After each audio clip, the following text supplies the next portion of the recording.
Hello hello hello hello hello hello hello hello बच्चों, बहुत बहुत नमस्कार। स्वागत है सभी लोग आज के लेक्चर में। क्या मेरी आवाज आ रही है?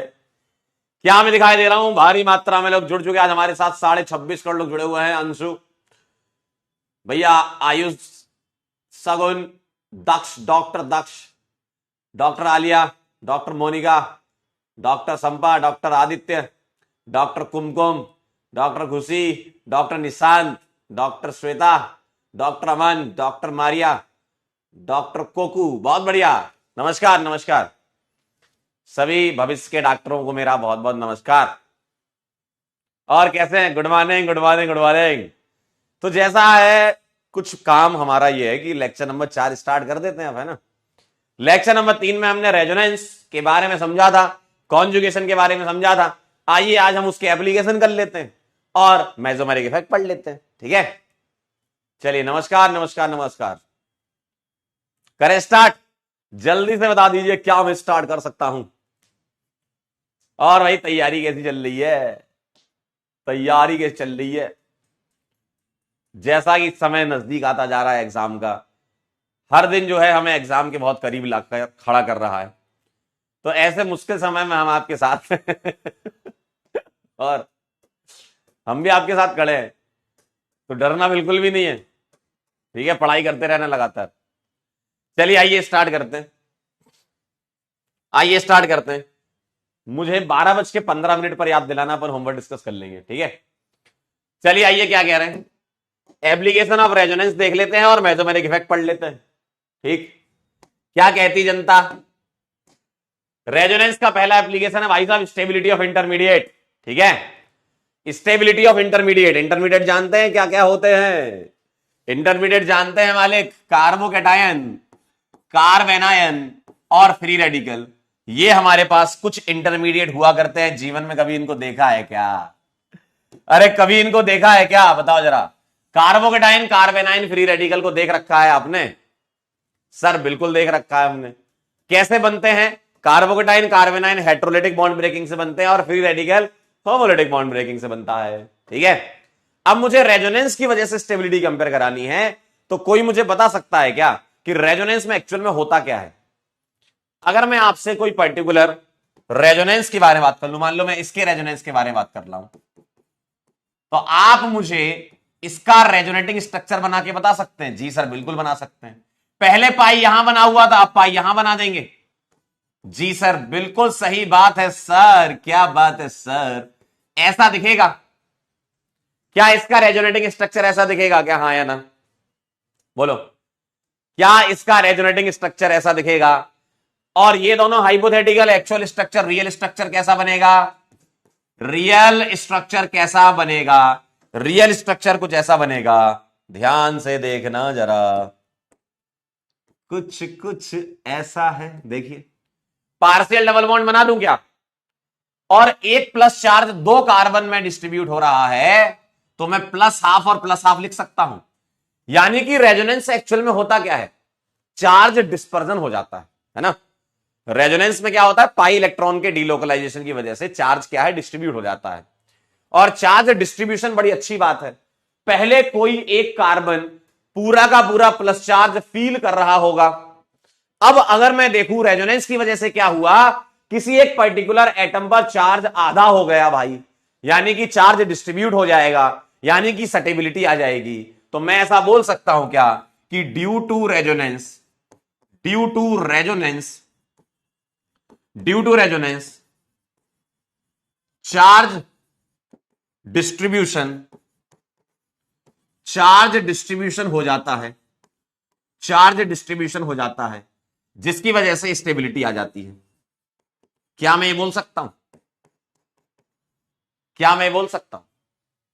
क्या मैं ये कह सकता हूं? बोलो बोलो। एकदम सही बात है। रेजोनेंस की वजह से चार्ज का डिस्ट्रीब्यूशन या डिस्पर्जन हो जाता है, जिस वजह से स्टेबिलिटी बढ़ जाती है। हाँ, तो चाहे ये ले लो, चाहे ये ले लो, चाहे ये ले लो, स्टेबिलिटी बढ़नी है। तो मैं ये बोल सकता हूं कि stability, stability is directly proportional to resonance. और जिसको तुम कैसे देखते हो? आप देखते हो कॉन्जुगेशन से। रेजोनेंस को कैसे देखते हो? कॉन्जुगेशन से। तो जितना ज्यादा कॉन्जुगेशन होगा उतनी ज्यादा स्टेबिलिटी होगी। आइए आपके सामने कुछ सवाल मैं पेश करना चाहता हूं, अगर आपकी इजाजत हो तो कुछ सवाल पेश किए जाएं। पहला सवाल बताइए जरा, इन दोनों में किसकी स्टेबिलिटी ज्यादा है? दूसरा सवाल, इन दोनों में किसकी स्टेबिलिटी ज्यादा है? तीसरा सवाल, इन दोनों में किसकी स्टेबिलिटी ज्यादा है? आंख बंद करके बता सकते हैं, मतलब आंख खोल के बताओगे, आंख बंद करने वाला है, देख के ही बता दोगे। कह रहे आंख बंद कर लेंगे तो कहां से दिखेगा हमको? ठीक है, बताइए जरा, आंख खोलकर देख करके बता दीजिए क्या लग रहा है। बताइए किसकी स्टेबिलिटी ज्यादा आ रही है? बोलिए भाई, चुनमुनिया जल्दी बोलो, क्या कहते हो? सभी कंपाउंड में, सभी कंपाउंड में, सभी कंपाउंड में, पहले वाले में, इसमें सब में रेजोनेंस है और इन सब में नो रेजोनेंस है ना, मतलब कॉन्जुगेशन भी कह सकते हो आप। तो पहले वाले में सब में कॉन्जुगेशन है, दूसरे वाले में नहीं है। नोट कर लो, फिर कुछ सवाल ताबड़तोड़ से आपको दे रहा हूं आगे। ठीक है, चलिए नोट कर लीजिए। तुम सा नहीं देखा, दिल के देखो, दिल के देखो, दिल के देखो जी, अरे दिल देने वाले दिल देना सीखो जी।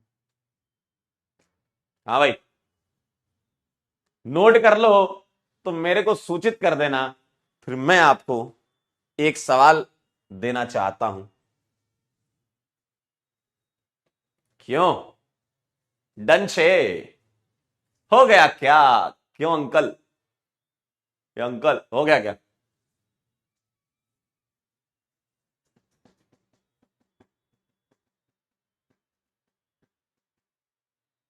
डन, आगे बढ़े आगे। चलिए आइए आगे बढ़ते हैं। अगला सवाल आपके सामने आपकी स्क्रीन पर आ रहा है ये।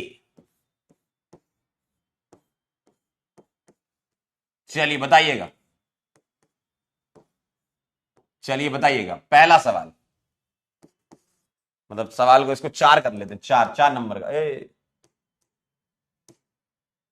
सवाल नंबर 4 कर लेते, 3 तो कर लिए, 4 5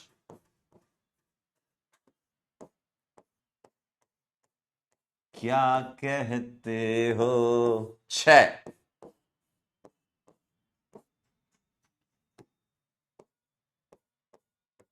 बोलिए भाई क्या लगता है? 7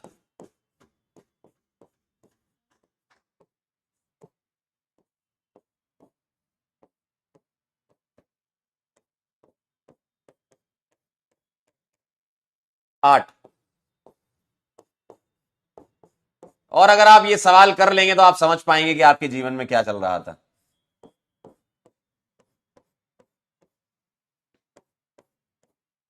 आप सारा खेला समझ जाएंगे कि एक्चुअल में आपके साथ क्या हो रहा है।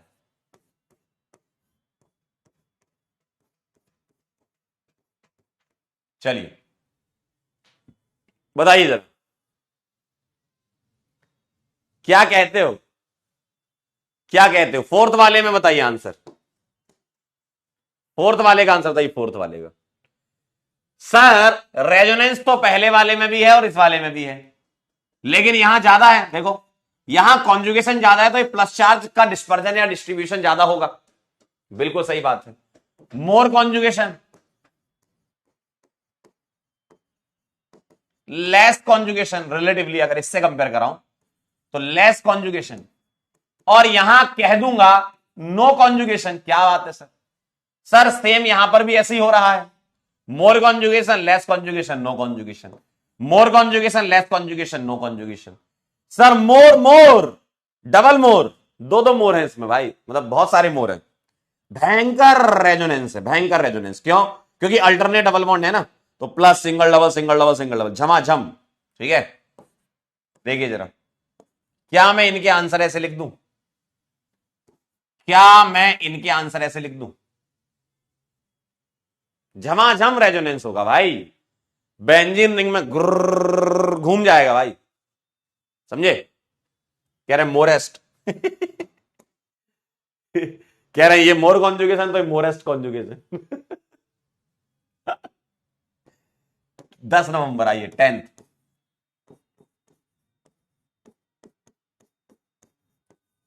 10th वाला देखेंगे क्या? अरे बहुत आसान है यार। 11th। अब आप खेल गए भाई।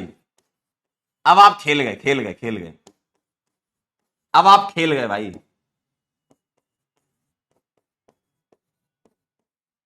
चलिए बता दीजिए जरा।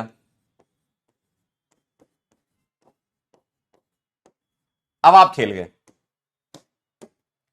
तीन तीन रिंग का रेजोनेंस, दो दो रिंग का, एक रिंग का। तीन रिंग, दो रिंग, एक रिंग। देखो देखो ना, तीन तीन रिंग का रेजोनेंस, दो दो रिंग का रेजोनेंस, फिर एक एक रिंग का। खेल समझ गए आप? मोर कॉन्जुगेशन, मोर स्टेबल। अगर मैं एप्लीकेशन ऑफ रेजोनेंस की बात कर रहा हूं, है ना। ठीक आहे। चलें अगले एप्लीकेशन पर, बहुत आसान है ना।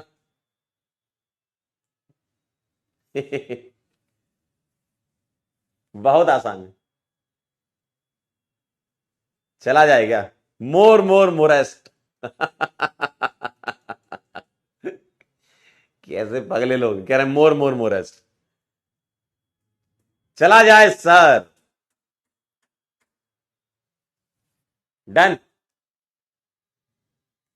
बोलिए, आगे बढ़ जाऊं? आइए अगला एप्लीकेशन। बॉन्ड लेंथ क्या कहता है? बॉन्ड लेंथ, बॉन्ड लेंथ क्या कहता है? अब ये डिपेंड करता है कौन सी वाली बॉन्ड लेंथ तुमसे पूछी है। जैसे सवाल देखिएगा एक, मान लीजिए आपसे पूछा गया कुछ ऐसा, ऐसा पूछा गया, ठीक है। अब आप मुझे बताओ किसमें रेजोनेंस है और किसमें नहीं है, बताइए। इन दोनों में कॉन्जुगेशन बता दो, किसमें किसमें नहीं है। कॉन्जुगेशन किसमें है और किसमें नहीं है? सर यहां मैं पूछ रहा हूं आपसे एक्स और वाई, तो बताओ बॉन्ड लेंथ एक्स और वाई में क्या रिलेशन है? बॉन्ड लेंथ एक्स और वाई में क्या रिलेशन है, बोलिए। तो अगर मैं आपसे बॉन्ड लेंथ पूछूं इसकी, सी डबल बॉन्ड होगी, तो मैं ऐसा कह सकता हूं कि ड्यू टू रेजोनेंस, है ना, या conjugation, partial double bond character generates. सही बात है ना। Partial double bond character generate हो जाता है। तो जो एक्चुअल डबल था वो एक्चुअल डबल नहीं, पार्शियल डबल है। और पार्शियल डबल बॉन्ड आ जाएगा तो बॉन्ड लेंथ बढ़ जाएगी ना। क्यों बढ़ जाएगी? अगर मैं आपसे बॉन्ड एनर्जी पूछूं, एनर्जी, तो आप बोलोगे ट्रिपल बॉन्ड की ज्यादा होती है, फिर डबल बॉन्ड की, फिर मैं यहां पार्शियल डबल को इंट्रोड्यूस कर सकता हूं और फिर सिंगल कर सकता हूं, है ना। अगर मैं ट्रिपल बॉन्ड डबल बॉन्ड इसके बारे में बात कर रहा हूं, है ना। यहां सीसी बोलो, सीओ बोलो, कुछ भी बोल दो, या एक काम करता हूं मैं सी ना लिख करके, नहीं तो आप कंफ्यूज हो गए। Triple bond, double bond, partial double bond और सिंगल बॉन्ड। अगर मैं बॉन्ड लेंथ की बात करता हूं तो बॉन्ड एनर्जी का उल्टा हो जाएगा। क्या बात ये सही है ना? क्या बात ये सही है? तो मुझे बताओ, पार्शियल डबल बॉन्ड आ जाने से, यानी कि कॉन्जुगेशन आएगा तभी पार्शियल डबल आएगा, कॉन्जुगेशन या रेजोनेंस आएगा तभी पार्शियल डबल आएगा। और जब पार्शियल डबल आएगा तो भैया बॉन्ड लेंथ डबल से पार्शियल डबल की तरफ जा रही है, तो डबल से पार्शियल डबल की बॉन्ड लेंथ ज्यादा होती है। यानी कि क्या मैं आंसर ये लिख दूं? क्या मैं आंसर ये लिख दूं? ठीक है, क्या मैं आंसर ये लिख दूं? पार्शियल डबल की बॉन्ड लेंथ डबल से ज्यादा होती है। क्या मैं आंसर ये लिख दूं? कह दूं तुम्हें? हाँ भाई, सही बात है। सवाल देखिएगा कुछ।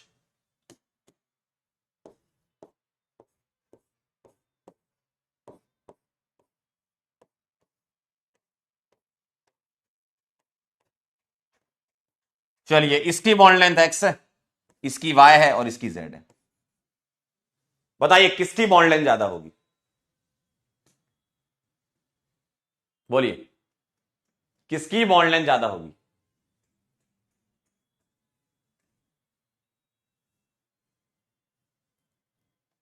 बोलो, कह दो ना, जेड आएगा। बोलो। किसकी बॉन्ड लेंथ ज्यादा होगी भाई? यहां पर कोई कॉन्जुगेशन नहीं, यहां लेस कॉन्जुगेशन और यहां मोर कॉन्जुगेशन। और कॉन्जुगेशन ज्यादा होगा तो सी डबल बॉन्ड हो पार्शियल डबल की तरफ जल्दी जाएगा। भाई यहां टेंडेंसी है पार्शियल डबल जल्दी बनाने की, तो जब भी रेजोनेंस होगा partial double bond character generate होगा, तो यहां पार्शियल डबल बॉन्ड कैरेक्टर जल्दी जनरेट होगा, बॉन्ड लेंथ बढ़ जाएगी, है ना। तो X Y Z bond length, क्या मैंने सही लिखा है? क्या मैंने सही लिखा है? हाँ भाई, समझ गए? समझ गए? ठीक है, तो इस तरीके से आप बॉन्ड लेंथ वाले सवाल किए जा सकते हैं। अब ध्यान से सुनिएगा बात, एक सवाल ऐसा दे रहा हूं मैं, बताना जरा इसकी बॉन्ड लेंथ है किसकी वाई है, बताओ, इसको कंपेयर कराओ। एक सवाल ऐसा, इसकी बॉन्ड लेंथ है किसकी वाई है, ठीक है, या अगले वाले पेज पे दे देता हूं मैं, नेक्स्ट पेज पे था, नेक्स्ट पेज पे। इसको नोट कर लिया क्या? अगर आप ऐसे सवाल देखोगे तो फैल मत जाना, ऐसे सवाल मत फैल जाना, ध्यान से देख लो जरा, ये एक्स ये वाई,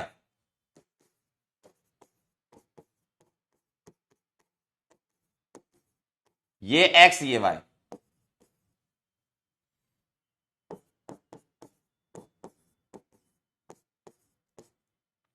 ये एक्स ये वाई ये जेड,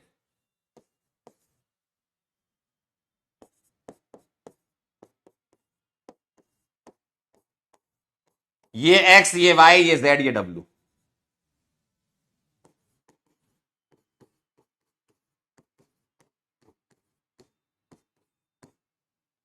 ये एक्स ये वाई ये जेड ये डब्ल्यू, ठीक। तो यहां मत फैल जाना आप, यहां मत फैल जाना भाई। अरे इनका जब रेजोनेंस हाइब्रिड बनेगा तो पार्शियल डबल तो दोनों तरफ आएगा ना अंकल, अरे पार्शियल डबल दोनों तरफ आएगा, तो एक्स और वाई जो है वो सेम ही ना होगा। अरे एक्स और वाई सेम होगा, यहां पर पार्शियल डबल दोनों तरफ आएगा, यहां देखें पार्शियल डबल दोनों तरफ आएगा, तो एक्स और वाई, फैल मत जाना भाई।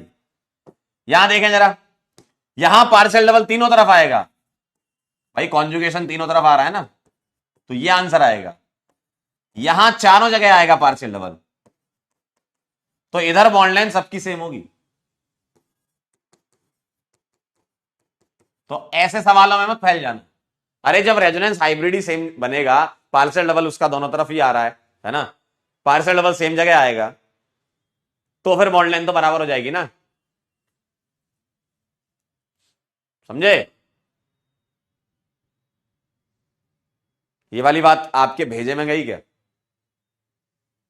सबकी इक्वल होगी इसमें,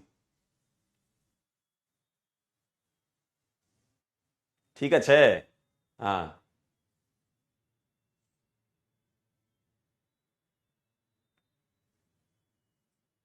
चला जाता हूं किसी समझ गए ना? हाँ, कह रहा है सर आप गलत कैसे हो सकते हैं, बेटा मैं तुमसे पूछ रहा हूं चलिए आइए कुछ बेसिक टर्म और देख लेते हैं इसके। आपने रेजोनेंस पढ़ लिया, कॉन्जुगेशन समझ लिया, आपने एप्लीकेशन देख लिया। अब कुछ शब्द ऐसे होते हैं जो सवालों में आपको परेशान करते हैं, जैसे लोकलाइज और डीलोकलाइज लोन पेयर। क्या होता है? लोकलाइज का मतलब होता है lone pair does not participate, does not party in conjugation, और डीलोकलाइज मतलब पार्टिसिपेट इन कॉन्जुगेशन, मतलब ये कॉन्जुगेशन के साथ पार्टी करता है, ये पार्टी करता है, इसलिए डीलोकलाइज बोलते हैं, क्योंकि एक जगह नहीं रुकेगा। और लोकलाइज मतलब पार्टी नहीं करता। जैसे मुझे बताओ इस वाले लोन पेयर के बारे में क्या ख्याल है, और इस वाले लोन पेयर के बारे में क्या ख्याल है? कौन सा लोन पेयर पार्टी कर रहा है, कौन सा नहीं कर रहा, बताओ? कौन सा लोन पेयर पार्टी कर रहा है और कौन सा नहीं कर रहा? बीजीटी क्या होता है ये? कह रहे कल से बीजीटी चालू हो रहा है। बीजीटी क्या है? कौन सी सीरीज है भाई बीजीटी? बताइए, ये पार्टी नहीं कर रहा, कॉन्जुगेशन नहीं, तो ये लोकलाइज्ड है। और ये पार्टी कर रहा है भाई, कॉन्जुगेशन है, तो डीलोकलाइज्ड है ना। तो सेकंड वाला डीलोकलाइज है। ठीक है, ठीक है, समझे। दो वाला पार्टी कर रहा है, पार्टिसिपेट कर रहा है ना रेजोनेंस में। क्वेश्चन, फाइंड लोका एंड डीलोका लोन पेयर। पहला सवाल। दूसरा सवाल। तीसरा सवाल।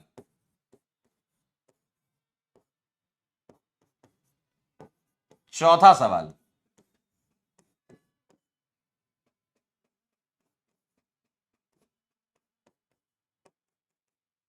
पांचवा सवाल।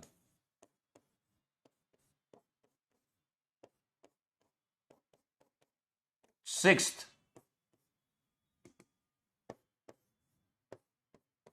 बताइए कौन पार्टी कर रहा है, कौन नहीं कर रहा।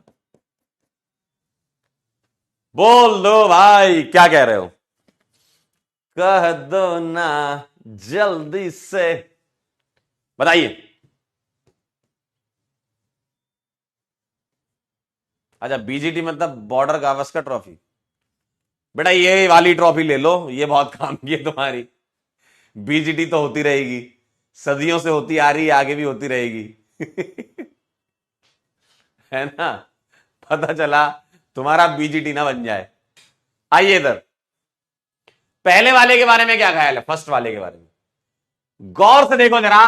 भाई कार्बेनॉन यानी कि लोन पेयर होगा, तो लोन पेयर सिंगल और डबल आ गया, कॉन्जुगेशन मिल गया आपको, यानी कि ये डीलोका है ना, डीलोका है। सेकंड वाले को ध्यान से देखो, ये जो लोन पेयर है, अब यहां दो लगातार सिंगल आ गए, तो पैरेलल पी ऑर्बिटल नहीं मिलेंगे, यानी कि ये लोकलाइज्ड है ना। लोन पेयर के बाद लगातार दो सिंगल आ गए, तो आपको यहां पैरेलल पी नहीं मिलेंगे। ठीक है। थर्ड वाले में तो बेटा लोन पेयर होते ही नहीं, वैकेंट ऑर्बिटल होता है। ये तो है ही नहीं, इसमें तो लोकलाइज डीलोकलाइज की बात ही नहीं आएगी। थर्ड वाले में तो लोन पेयर ही नहीं है। ठीक है। फोर्थ वाला देखेंगे, लोन पेयर सिंगल और डबल मिल गया, यानी कि ये डीलोकलाइज हो गया, पैरेलल पी मिल जाएंगे इसमें आपको। ठीक। फिफ्थ वाले के बारे में क्या ख्याल है। फिफ्थ वाले के बारे में लोगों को लगता है कि ये लोन पेयर यहां पार्टिसिपेट कर सकता है, तो ये डीलोकलाइज होना चाहिए, और आप यहीं पर गलत साबित होते हैं। ऐसा होता ही नहीं है, ऐसा नहीं होता है, पूछो क्यों। और सिक्स्थ वाले में देखें, लोन पेयर सिंगल डबल यहां भी दिख रहा है, सिंगल डबल यहां भी दिख रहा है, यानी कि पैरेलल पी मिल जाएंगे, यानी कि ये लोन पेयर डीलोकलाइज हो जाएगा, है ना। ये लोन पेयर डीलोकलाइज हो जाएगा, बिल्कुल सही बात है। यहां पर ये डीलोकलाइज हो सकता है, यहां पर ये। फिफ्थ वाले के बारे में क्या ख्याल था आपका।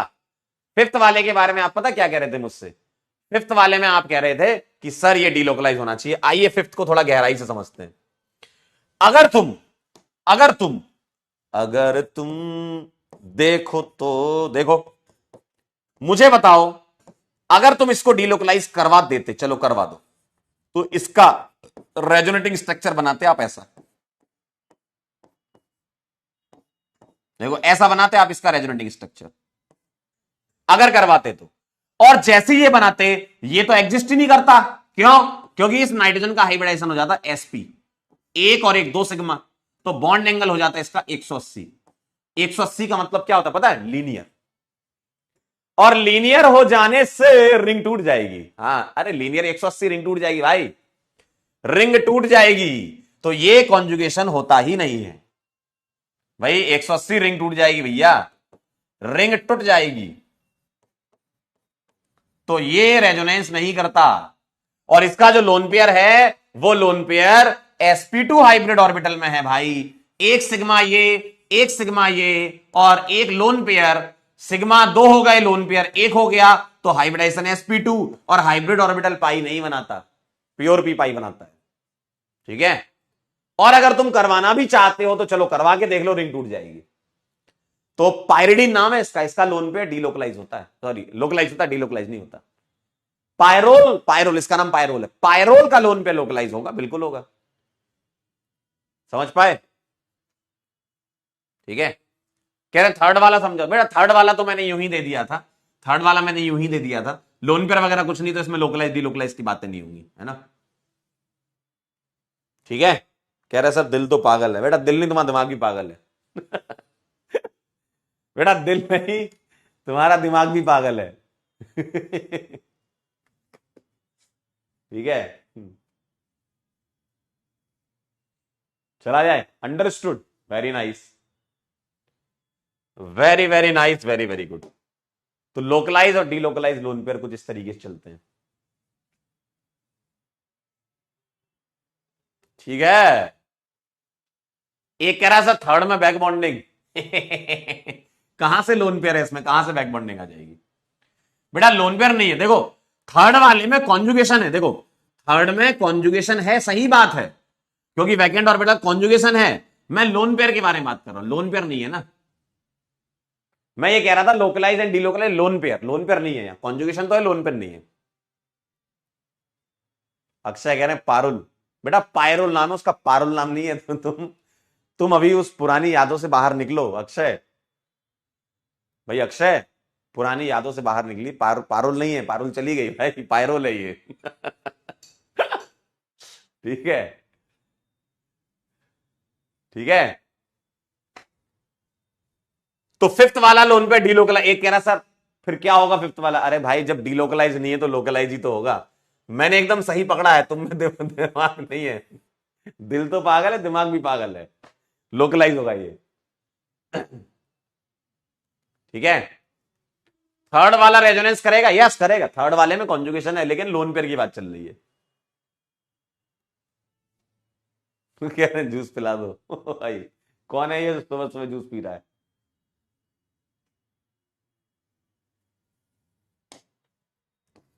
डन। चलिए आगे चलते हैं। अब चलते हैं हम इक्विवेलेंट रेजोनेंस पर। सर ये इक्विवेलेंट रेजोनेंस का क्या मतलब है, आइए समझना, जरा अच्छी कहानी है ये। इक्विवेलेंट रेजोनेंस का मतलब ये होता है कि जब पोटेंशियल एनर्जी सभी आरएस की इक्वल हो, है ना, तो उसको इक्विवेलेंट आरएस बोलते हैं, और सभी आरएस का कंट्रीब्यूशन सेम होता है। सर इसका मतलब क्या है, मतलब समझिएगा, पॉइंट तो चलो पढ़ लिया, मतलब समझ लीजिएगा। इक्विवेलेंट आरएस का मतलब ये सेम शकल के रेजोनेटिंग स्ट्रक्चर, सेम शकल के रेजोनेटिंग स्ट्रक्चर, यानी कि जो आपने यहां पढ़े थे ना, ये सारे इक्विवेलेंट रेजोनेटिंग स्ट्रक्चर है। देखो मैं आपको बना के दिखाता हूं। इक्विवेलेंट रेजोनेंस का ये मतलब है, जैसे आपने ये वाला एग्जांपल देखा था, आप मुझे बताइए अगर मैं इसका कॉन्जुगेशन करवाना चाहता हूं, तो मैं लोन पेयर को बॉन्ड पेयर में, बॉन्ड पेयर को लोन पेयर में चेंज कर दूंगा, तो इसका रेजोनेटिंग स्ट्रक्चर ये बनेगा, सेम शकल का होगा, और हाइब्रिड जो बनेगा वो हाइब्रिड ऐसा होगा, ध्यान से देखना जरा, सॉरी, वो हाइब्रिड ऐसा होगा, देखिए जरा ध्यान से देखिए, क्या मुझको ऐसा दिखेगा? अब अगर मैं बोलूं इस कंपाउंड की, इस कंपाउंड की पोटेंशियल एनर्जी, इस कंपाउंड की पोटेंशियल एनर्जी, अपने मॉलिक्यूल की अपनी पोटेंशियल एनर्जी होगी, इसकी पोटेंशियल एनर्जी 1 है, इसकी पोटेंशियल एनर्जी 2 है, इसकी पोटेंशियल एनर्जी 3 है। ठीक है, तो बताइए एनर्जी का क्या होगा, बोलो। तो अगर मैं एनर्जी की बात करूं, तो एनर्जी, ध्यान से सुनना, रेजोनेंस हाइब्रिड जो है वो सबसे ज्यादा स्टेबल होता है, हाइब्रिड एक्चुअल स्ट्रक्चर होता है, तो हाइब्रिड की एनर्जी सबसे कम होती है, रेजोनेटिंग स्ट्रक्चर की ज्यादा होगी, लेकिन अब ये दोनों सेम शकल के हैं तो इन दोनों की एनर्जी सेम होगी। तो अगर मैं स्टेबिलिटी की बात करूं, स्टेबिलिटी की बात करूं, तो 1 और 2 की सेम, और 3 की स्टेबिलिटी ज्यादा, क्योंकि ये क्या है, आर एच है, और ये दोनों आर एस है ना। बात समझ में आई? सेम शकल के दिखने वाले, भाई अगर सेम शकल के हैं मतलब बॉन्डिंग पैटर्न सेम है, सारी चीजें सेम दिख रही है, एकदम जुड़वा है, तो दोनों की एनर्जी लगभग बराबर होगी। ठीक है, लगभग मतलब क्या ही, बराबर ही बोलते हैं अपन, है ना। पी का मतलब पोटेंशियल एनर्जी, हर एक कंपाउंड की अपनी कुछ एनर्जी होगी, उसको बोलते हैं पोटेंशियल एनर्जी। ठीक है।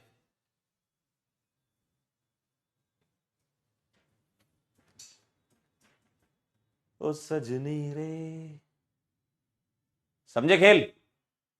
आइए और एग्जाम्पल देख लेते हैं, आइए और एग्जाम्पल देख लेते हैं। पहले आप इसको नोट कर लीजिए, इक्विवेलेंट रेजोनेंस का ये मतलब है। आइए कुछ और एग्जाम्पल मैं आपके सामने पेश करना चाहता हूं, अगर आपकी इजाजत हो मालिक।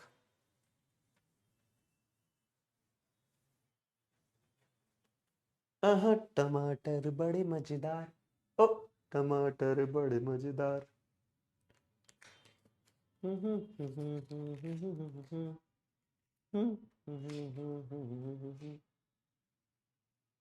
कह रहे लव यू पंकज भाई। एक कह रहा लव यू पंकज भाई।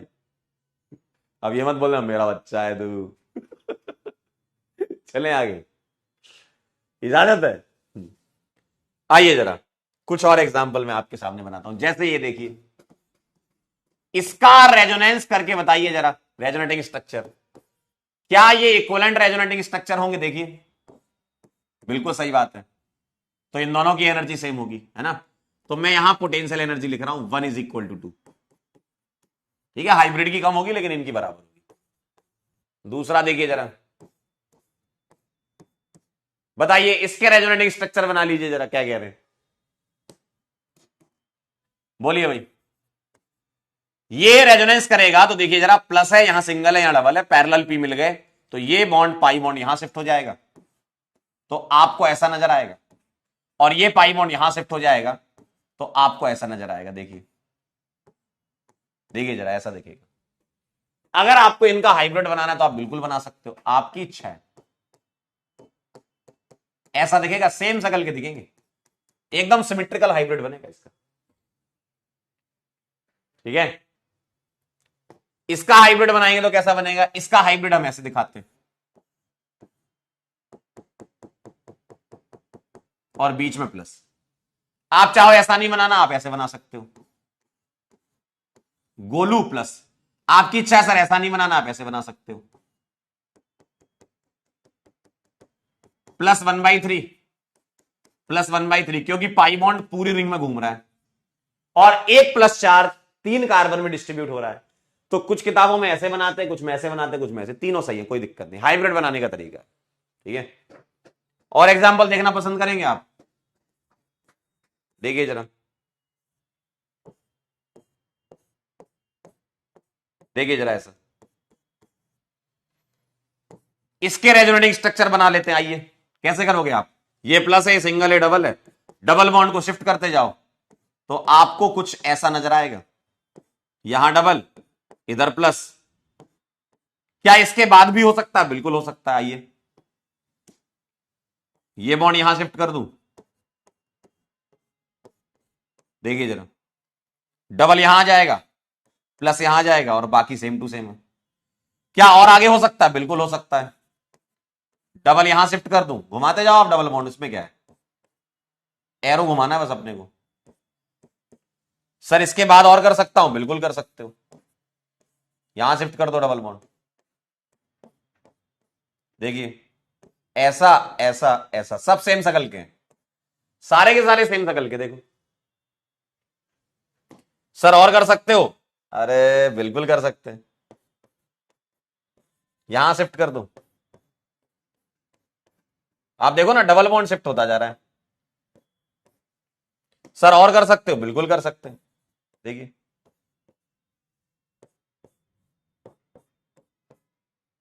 प्लस यहां जाएगा, डबल यहां जाएगा। सर और कर सकते हो? अब जैसे ही आप ये करोगे तो आप पहुंच जाओगे इधर, देखो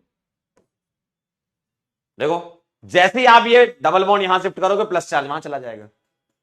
देखो, तो 1 2 3 4 5 6 7 बन जाएंगे, मतलब सातों कार्बन पे प्लस आ रहा है ना? तो ये इक्विवेलेंट रेजोनेंस का एग्जांपल है। सर हाइब्रिड बनाने की इच्छा है हमारी, लो, अगर आपकी हाइब्रिड बनाने की इच्छा है, ये लीजिए। सर हम ऐसे नहीं बनाएंगे, ऐसे बना लीजिए।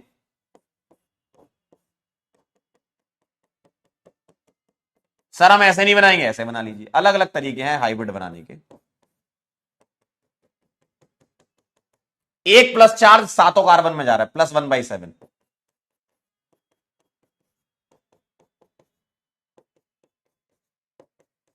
+1/7। ठीक है, समझ गया खेल? तो ये कहानी है।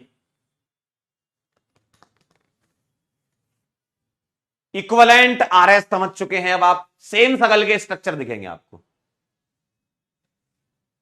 ठीक है, सागर के सर हम ये क्यों कर रहे हैं?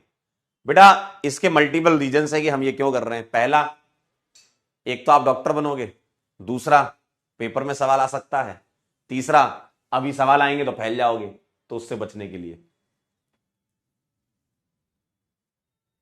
चलिए बताइए, नोट कर लीजिए इसको, तो फिर आगे बढ़ते हैं। आई होप आप समझ चुके हैं इक्विवेलेंट का मतलब क्या है, सेम सकल के। अब ऐसे ही आप नेगेटिव चार्ज में भी खेल सकते हो, ये कोई दिक्कत नहीं, चलेगा, है ना। हाँ भाई, कह रहे पंकज भैया, अरे पंकज भैया कैसे हो, चला जाए आगे।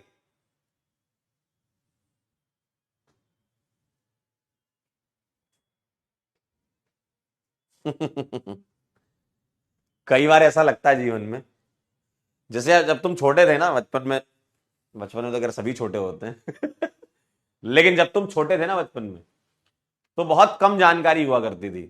तो कई बार क्या है, थोड़ी कम जानकारी भी ठीक रहती है। जब इंसान के पास बहुत जानकारी, जैसे जैसे इंसान बड़ा होता जाता है, बचपन में कितने मासूम होते थे, है ना।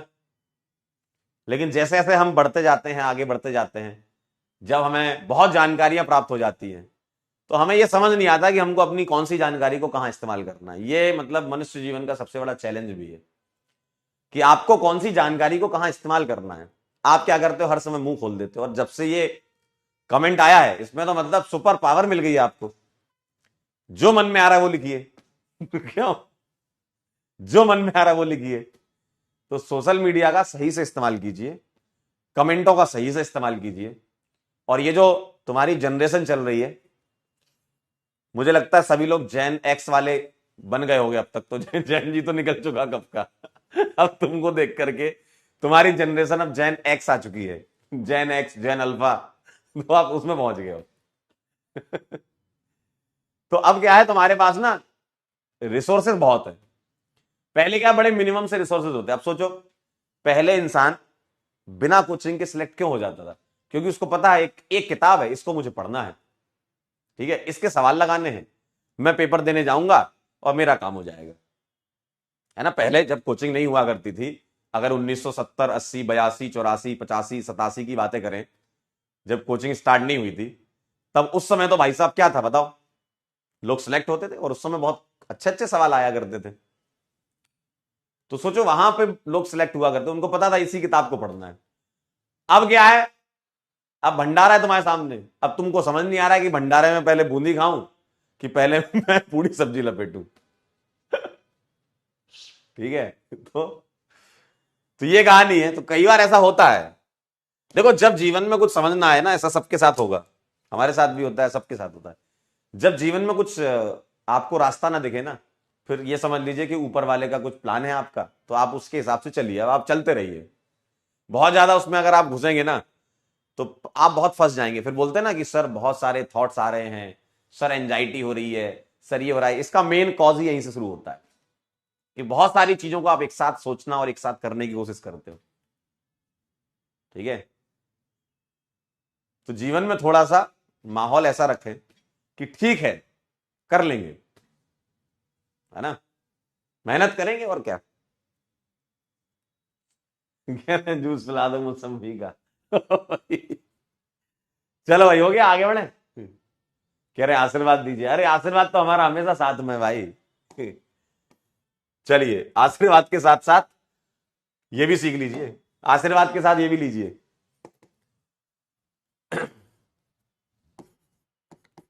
Equivalent versus non equivalent resonance. अब आप जरा, आपने इक्विवेलेंट समझ लिया, अब आप ये समझ लो कि इक्विवेलेंट और नॉन इक्विवेलेंट जो है उसमें क्या अंतर है, आप ये समझ लीजिए, ठीक है। इक्विवेलेंट और नॉन इक्विवेलेंट में क्या अंतर है ये समझ लीजिए। जैसे मान लीजिए मेरे पास लिखा हुआ है CH3 C double bond O negative, कोई मुझे बता सकता है कि इसमें कौन सा रेजोनेंस होगा? इक्विवेलेंट होगा कि नॉन इक्विवेलेंट होगा? बोलो, बोलिए भाई, कौन सा रेजोनेंस होगा? इक्विवेलेंट होगा कि नॉन इक्विवेलेंट होगा? हर्षित कह रहे हैं पुराने लोग अच्छी बातें कहते हैं। हाँ, थैंक यू सो मच। चलिए, आइए जरा, कौन सा इक्विवेलेंट है कौन सा नॉन इक्विवेलेंट बना के देख लेंगे एक बार, है ना? चेक कर लीजिए।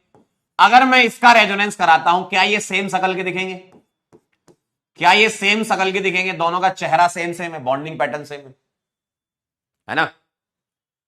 सर अगर मैं इसका रेजोनेंस बनाऊंगा, इसका रेजोनेंस बनाऊंगा, तो क्या मैं ऐसा बना सकता हूं? सर और बना सकते हो, बिल्कुल। आगे बढ़ोगे तो ऐसा बन जाएगा, देखिए जरा। और आगे बढ़ोगे तो ऐसा बन जाएगा, देखिए जरा। और आगे बढ़ोगे तो लोन पेयर बॉन्ड पेयर में, बॉन्ड पेयर लोन पेयर में चेंज कर दो, ऐसा दिखेगा, देखिए। तो आप मुझे एक बात बताइए, आप मुझे एक बात बताइए, जब मैं ओ नेगेटिव के रेजोनेटिंग स्ट्रक्चर बनाना जा रहा था यहां पर, तो कभी ओ पर नेगेटिव आ रहा है, कभी सी पर नेगेटिव आ रहा है, कभी ओ पर नेगेटिव आ रहा है, कभी सी पर नेगेटिव आ रहा है, तो ये इक्विवेलेंट तो होंगे नहीं। तो हम बोलेंगे ये एक एग्जांपल है नॉन इक्विवेलेंट रेजोनेंस का, और ये एग्जांपल है इक्विवेलेंट रेजोनेंस का। क्या ये बात सही है? सही बात है। और अब आप गौर से देखें, आप गौर से देखें, ध्यान से सोचें। अगर मैं आपसे एक बात और पूछ लूं यहीं पर, क्या कि सर ये जो नेगेटिव चार्ज है, नेगेटिव चार्ज है वो कहां कहां जा रहा है? आप बोलोगे सर ऑक्सीजन पे ही जा रहा है। यहां नेगेटिव चार्ज कहां जा रहा है? कार्बन पे जा रहा है। तो बेटा इक्विवेलेंट रेजोनेंस जो है, इक्विवेलेंट रेजोनेंस डोमिनेट करेगा, डोमिनेट्स ओवर नॉन इक्विवेलेंट। ध्यान से सुन लो। आप एक चीज और सोच सकते हो क्या कि सर नॉन इक्विवेलेंट में तो बहुत सारे रेजोनेटिंग स्ट्रक्चर बन रहे हैं और इक्विवेलेंट में तो दो ही बन रहे हैं।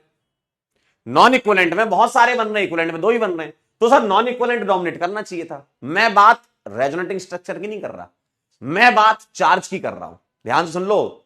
थोड़ा सा आप अगर पटरी से उतर गए ना, तो भाई रास्ता तुम्हारा जो है अलग जगह ले जाएगा तुम्हें। ध्यान सुन लो क्या बोला मैंने। मैं यहां नंबर ऑफ रेजोनेटिंग स्ट्रक्चर की बात नहीं कर रहा हूं, मैं बात कर रहा हूं, इस पर फोकस करो, मैं बात कर रहा हूं नेगेटिव चार्ज की। तो मुझे एक बात बताओ, नेगेटिव चार्ज कहां है? देखिए जरा, नेगेटिव चार्ज ऊपर था, यहां भी ऊपर था, लेकिन जैसे ही इसने रेजोनेंस करा ऊपर ही नेगेटिव है, यहां सी पर नेगेटिव आ गया, तो इसको बोलते हैं क्वालिटी रेजोनेंस। ये क्वालिटी रेजोनेंस, क्वालिटी का मतलब नेगेटिव चार्ज जो है वो ऊपर है, और अच्छी बात है ये क्वालिटी, इसमें क्वांटिटी नहीं है।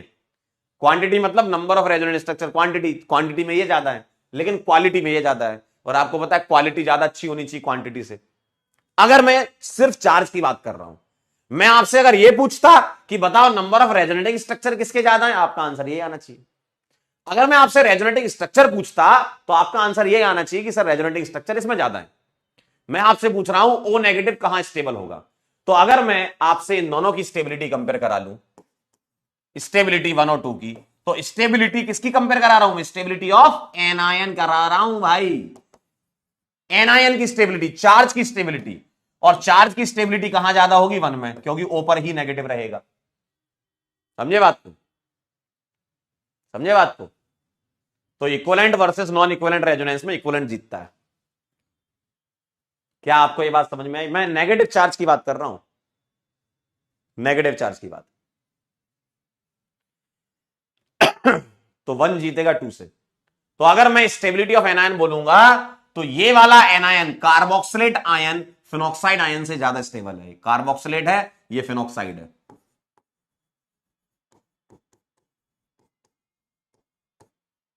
समझे बात को? भले ही फिनॉक्साइड में रेजोनेटिंग स्ट्रक्चर ज्यादा हूं, मैं तो सिर्फ नेगेटिव चार्ज को पकड़ रहा हूं। नेगेटिव चार्ज कहां जा रहा है? आपके दिमाग में एक बात और आ सकती है कि सर नेगेटिव चार्ज तो यहां ज्यादा है, मतलब यहां ज्यादा रेजोनेटिंग स्ट्रक्चर तो ज्यादा डिस्पर्जन होगा। बेटा जो भी डिस्पर्जन होगा वो कार्बन पे होगा, यहां तो ऑक्सीजन पे होगा। तो ऑक्सीजन तो एक इलेक्ट्रोनेगेटिव है ना, स्टेबिलिटी ज्यादा होगी उसकी कंपेरिजन टू कार्बन, भले ही आप 10 कार्बन पे क्यों ना डिस्पर्स कर दो। ठीक है, ठीक आहे।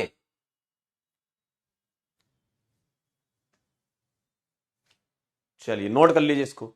तो इक्विवेलेंट रेजोनेटिंग स्ट्रक्चर डोमिनेट करता है नॉन इक्विवेलेंट पर, क्योंकि उसमें हमेशा ओ पर नेगेटिव चार्ज होगा।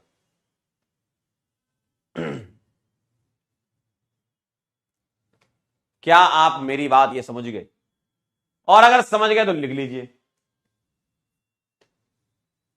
क्या कहते हो हाय रब्बा, मिस्टर लवा लवा, तेरी बातों का जादू, मिस्टर लवा लवा। चलें आगे। डन छे। आइए जरा एक्सटेंडेड और क्रॉस कॉन्जुगेशन समझ लीजिए, लास्ट टॉपिक है, फिर इसके बाद अपन मेसोमेरिक इफेक्ट स्टार्ट करेंगे। एक्सटेंडेड का मतलब एक सांस में,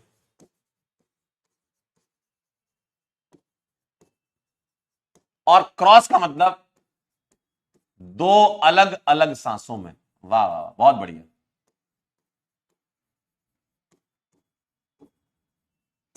एक सांस में दो अलग अलग सांसों में, इसका मतलब क्या है, ध्यान से देखिए। अगर मैं आपके सामने कुछ ऐसा लिख दूं और मैं आपके सामने कुछ ऐसा लिख दूं, तो मुझे आप बता सकते हो कौन सा एक्सटेंडेड कौन सा क्रॉस है। लगातार पी ऑर्बिटल अगर अलाइन है, जैसे ध्यान से देखिए, इसका लोन पेयर फिर सिंगल है, फिर डबल है, फिर सिंगल, फिर डबल, यानी कि यहां पर लगातार पी ऑर्बिटल की पोजीशंस मिल जाएंगी। देखो लगातार पी ऑर्बिटल की मिल गई। जबकि यहां क्या होगा, यहां क्या होगा, या तो ये होगा, ठीक, या फिर कॉन्जुगेशन ऐसा होगा। देखो देखिए, गौर से देख लीजिए, या तो कॉन्जुगेशन इधर होगा, एक बार में एक ही साइड हो सकता है ना, या तो इधर होगा या इधर होगा, दोनों में से किसी साइड। और ये वाला कॉन्जुगेशन क्या होगा, ये लगातार चलेगा। ये क्या होगा, ये लगातार चलेगा। देखिए ये लगातार चलेगा। तो ये पूरा कॉन्जुगेशन है एक साथ, लोन पेयर सिंगल डबल लगातार चलने वाला कॉन्जुगेशन। और ये वाला या तो ऐसा होगा या फिर ऐसा होगा। समझे बात? तो पहला वाला एक्सटेंडेड है, दूसरा वाला क्रॉस है। और लगातार कॉन्जुगेशन होगा तो स्टेबिलिटी ज्यादा होनी चाहिए कंपेरिजन टू अलग अलग कॉन्जुगेशन, क्योंकि एक बार में तो एक ही कॉन्जुगेशन होगा ना। ठीक है, इसका मतलब यह है कि प्रायोरिटी एक्सटेंडेड कॉन्जुगेशन की ज्यादा होती है कंपेरिजन टू क्रॉस। तो अगर मैं इन दोनों में स्टेबिलिटी की बात कर लूं कंपाउंड की, कि भाई इन दोनों में कौन स्टेबल है, तो आप बोलोगे पहला वाला ज्यादा स्टेबल है टू वाले से, क्योंकि पहले वाले में एक्सटेंडेड है, दूसरे में क्रॉस है। एक्सटेंडेड होगा तो एक बार में पूरा डिस्पर्जन हो सकता है, क्रॉस में तो अलग अलग डिस्पर्जन होगा। ठीक है, एक्सटेंडेड में एक सांस में ही पूरा डिस्पर्जन हो सकता है, यहां तो अलग अलग होगा, ये अलग होगा, ये अलग होगा। ठीक है, तो लगातार चलने वाला कॉन्जुगेशन ज्यादा स्टेबिलिटी देगा। जैसे अगर मैं आपसे पूछ लूं, मुझे बताओ इसमें और इसमें, ठीक, ज्यादा स्टेबल कौन है, मुझे बताओ। इसमें, सॉरी यहां पर एक कार्बन कम आ गया, इसमें और इसमें ज्यादा स्टेबल कौन है, मुझे बताओ। इसमें और इसमें ज्यादा स्टेबल कौन है, बोलो, बोल दो इन तीनों में, प्लस प्लस माइनस माइनस और रेडिकल रेडिकल। देखिए जरा, लगातार चल रहा है, यहां एक बार में एक साइड ही होगा। ठीक है, तो extended conjugation preferred over cross conjugation. ठीक आहे, ठीक आहे। जैसे अगर मान लो आपसे पूछा गया है ऐसा,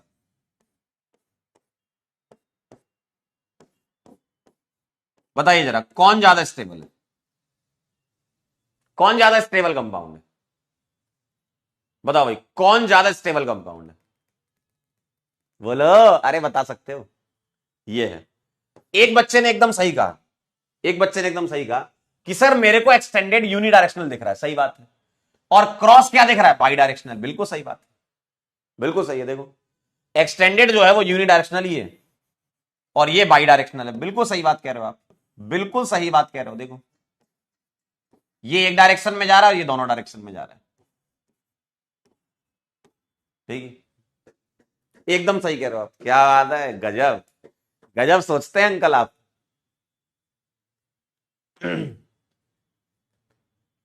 डन हो गया क्या? एक कह रहा अभिषेक सर की कुकर वाली स्टोरी। सुनी होगी आप लोगों ने तो, अभिषेक सर की कुकर वाली स्टोरी नहीं सुनी? अरे बहुत हैवी स्टोरी है यार, क्या बताऊं मैं। हंस हंस के पेट फट गया था हमारा। चलें आगे बढ़े। जी मालिक। चलिए आइए, इधर आइए। अब आइए जरा रेजोनेंस और मेसोमेरिक इफेक्ट की क्या कहानी आई है इसको समझते हैं। ठीक है, रेजोनेंस और इसकी, नहीं नहीं सुना सुना क्या तो भाई, अभी पढ़ रहे हैं भाई, क्या सुना तो। मतलब जहां भी तुमको कुछ मसाला मिले तुरंत चालू हो जाते हो। चलिए आइए इधर, पढ़ लीजिए, क्लास के लास्ट में अगर टाइम मिलेगा तो सुनाएंगे।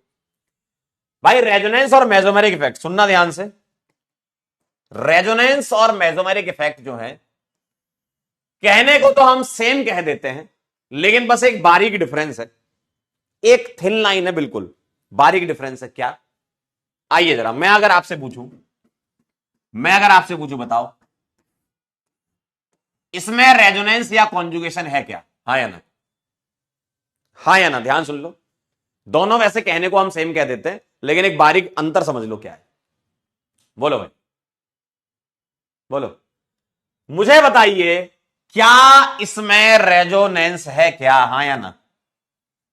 इसमें रेजोनेंस है क्या? रेजोनेंस बोलो, हाँ या ना?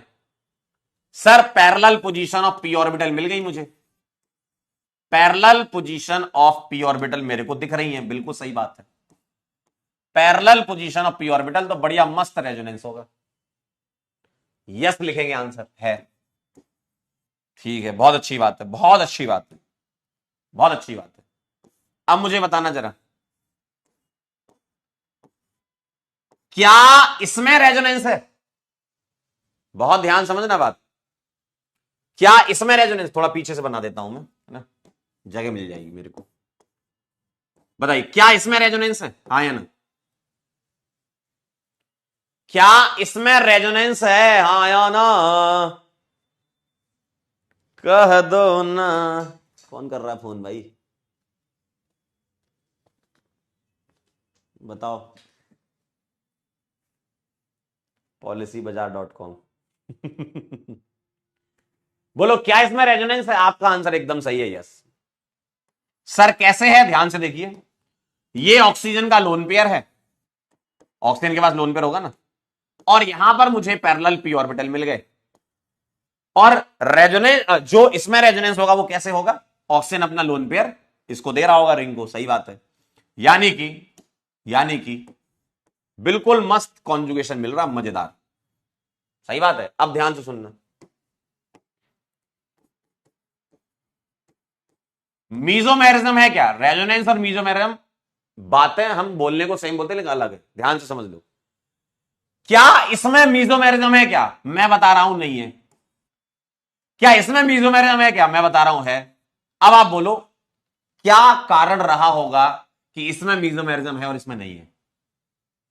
आप अंतर ढूंढो, बचपन में खेला था ना, अंतर ढूंढो। ये मैं बता रहा हूं आपको कि इसमें नहीं होता, इसमें होता है। अंतर आप ढूंढो दोनों में, क्या अंतर है? सौरभ कह रहे हैं ज्ञान वही है जो सही और गलत में फर्क बताए। तो बताओ, सही और गलत में फर्क अब आपसे पूछ रहा हूं मैं, बताओ, ज्ञान प्राप्त हो गया ना? आइए बताइए, क्या अंतर है? क्या अंतर है? एकदम सही पकड़ लिए हैं आप, एकदम सही चले गए। जहां मैं ले जाना चाह रहा था आप खुद ब खुद वहां पहुंच गए कि यहां लोन पेयर आ गया, लोन पेयर आ गया यानी कि यहां ग्रुप आ गया। तो ध्यान से, बहुत अच्छी लाइन है। किसी किसी ग्रुप किसी ग्रुप या एटम की वजह से रेजोनेंस आना मीजोमेरिज्म कहलाता है। अंतर समझे आप? कहलाता है। क्या आप ये बात समझ गए? किसी एटम या ग्रुप की वजह से, है ना, अब इसके पास लोन पर है तो उसकी वजह से हो रहा है, तो कोई एटम हो या ग्रुप हो, उसकी वजह से उसकी वजह से उसकी वजह से रेजोनेंस आना मेसोमेरिज्म कहलाता है। यानी कि यहां पर मुझे कुछ लाइनें कुछ पॉइंट अंडरलाइन करने होंगे, मेसोमेरिज्म और ग्रुप या एटम, समझे? मतलब मेसोमेरिज्म तभी आएगा जब कोई एटम या ग्रुप लगा होगा। क्या आप मेरी बात समझ गए? तो बस इतना बारीक सा अंतर है इसमें। रेजोनेंस तो हम दोनों में ही कहेंगे है, इसमें मेसोमेरिज्म क्यों नो बोला? क्योंकि यहां कोई एटम या ग्रुप नहीं था, कार्बन की चेन थी। यहां मैंने एटम या ग्रुप लगा दिया है तो उसकी वजह से अब रेजोनेंस जनरेट हो रहा है।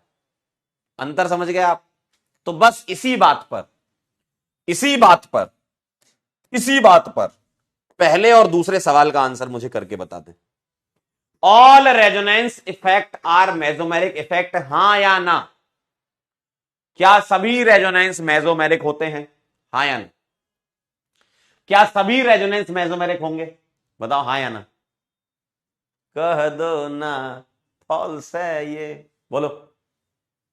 अरे बोलो भाई जल्दी से।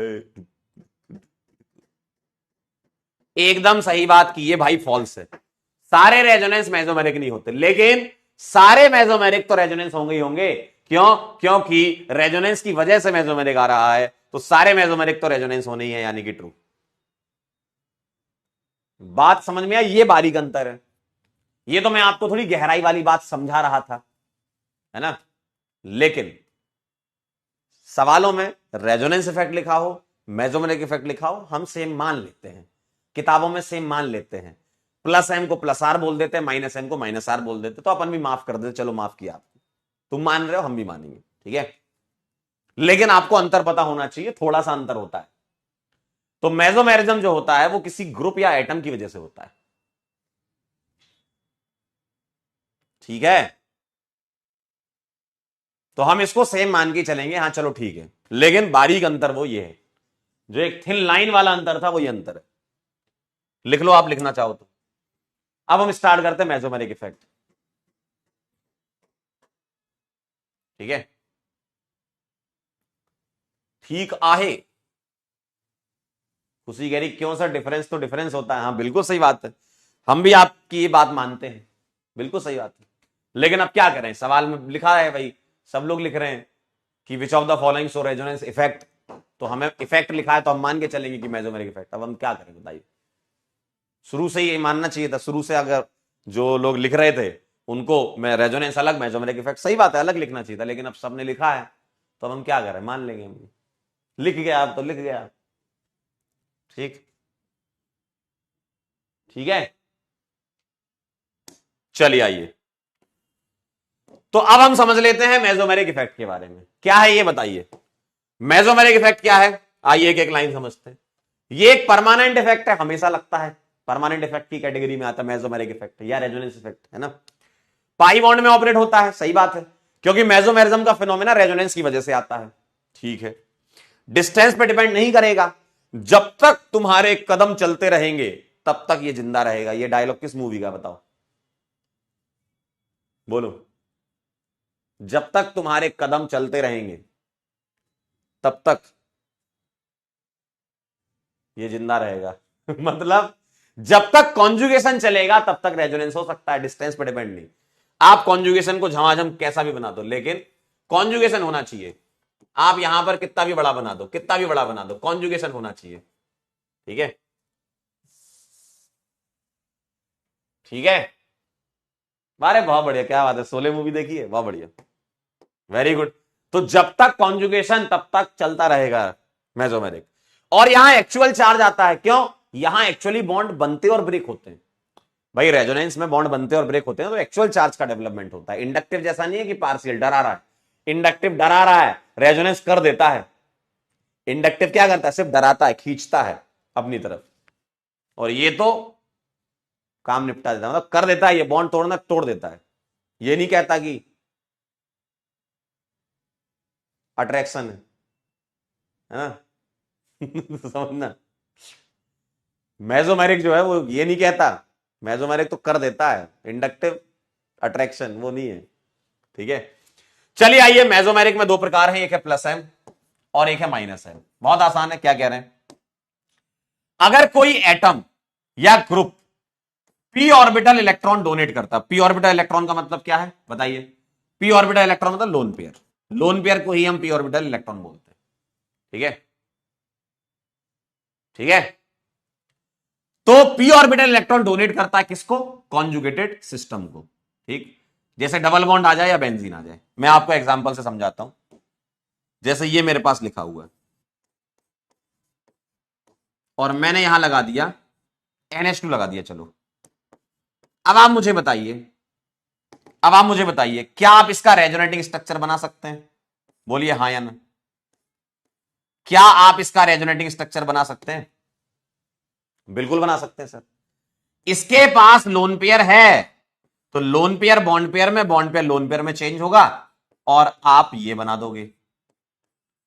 अब आप मुझे एक बात बताओ, इस ग्रुप की वजह से रेजोनेंस आया तो ये मेसोमेरिक फिनोमेना हो गया, और इसने क्या करा बताओ, इसने इलेक्ट्रॉन दे दिए, तो इलेक्ट्रॉन डोनेट करने वाले यानी कि लोन पेयर डोनेट करने वाले प्लस एम होते हैं, तो ये प्लस एम का एग्जांपल है। और मैं इस NH2 ग्रुप को क्या नाम दूं, इसको क्या नाम दूं बताओ, इसको क्या नाम दूं, इसको बोलूंगा प्लस एम ग्रुप।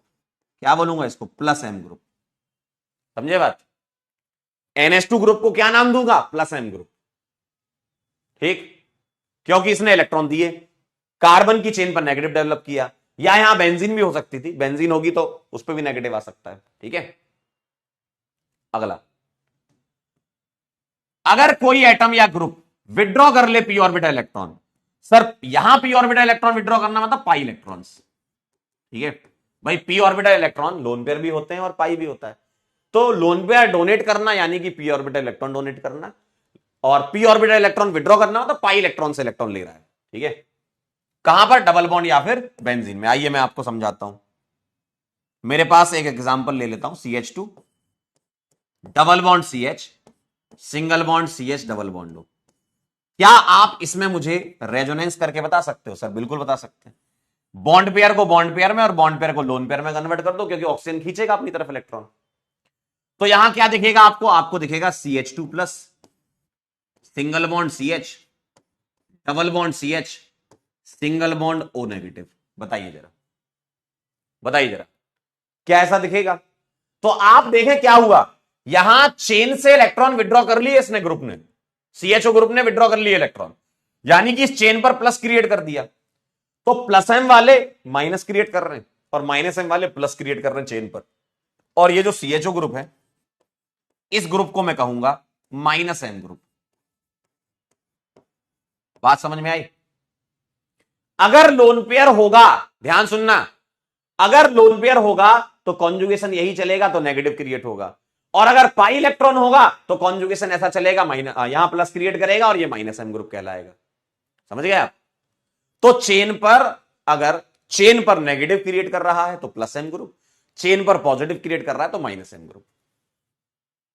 समझे बात, ये कहानी है। तो ये प्लस एम और माइनस एम इफेक्ट होता है, नोट कर लीजिए। और फिर अब मैं आपको कुछ ग्रुप बताऊंगा कि कौन से ग्रुप प्लस एम होते हैं, कौन से माइनस एम, आपको पता करना आना चाहिए, है ना, एग्जाम में सवाल पूछा जाता है ये, कौन से प्लस एम ग्रुप है, कौन से माइनस एम है, कौन से ग्रुप प्लस एम होंगे, कौन से माइनस एम होंगे। जब कॉन्जुगेशन ऐसा चलेगा तो हमेशा नेगेटिव आएगा, यानी कि प्लस एम होंगे, और कॉन्जुगेशन ऐसा चलेगा तो हमेशा प्लस आएगा, यानी कि माइनस होंगे। यानी कि आप गौर से देखकर बताओ क्या अंतर है, दोनों में अंतर सोचो, दोनों में अंतर सोचो, क्या अंतर है, बोलो, दोनों में अंतर क्या है, बताइए मुझे, बोलिए, दोनों में अंतर क्या है,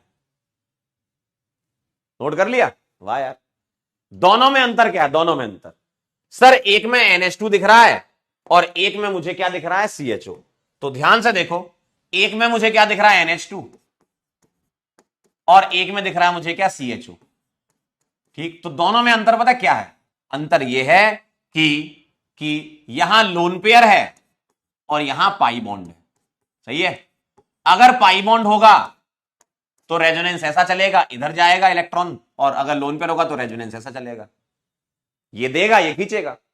तो बस सिंपल सी बात है क्या कि फर्स्ट एटम के पास कॉन्जुगेशन से, कॉन्जुगेशन मतलब अल्कीन या बेंजीन से जो पहला एटम जुड़ा है, फर्स्ट एटम के पास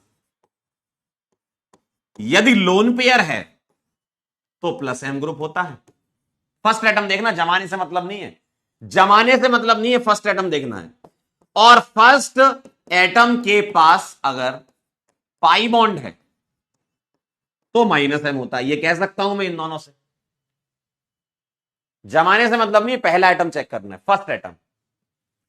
फर्स्ट एटम के पास लोन पेयर है तो वो प्लस एम होगा क्योंकि कॉन्जुगेशन डोनेशन वाला चलेगा, और फर्स्ट एटम के पास पाई बॉन्ड है तो वो माइनस एम होगा, कॉन्जुगेशन विड्रॉ वाला चलेगा।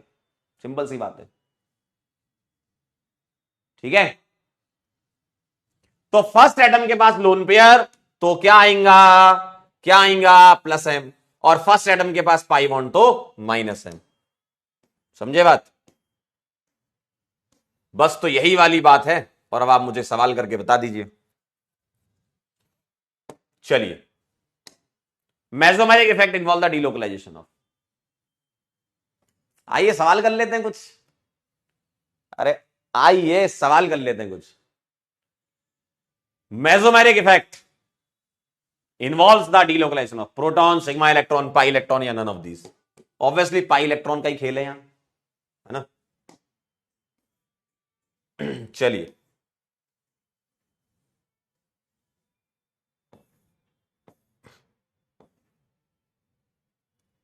आपके सामने ये सवाल, which of the following group show minus M and minus आई।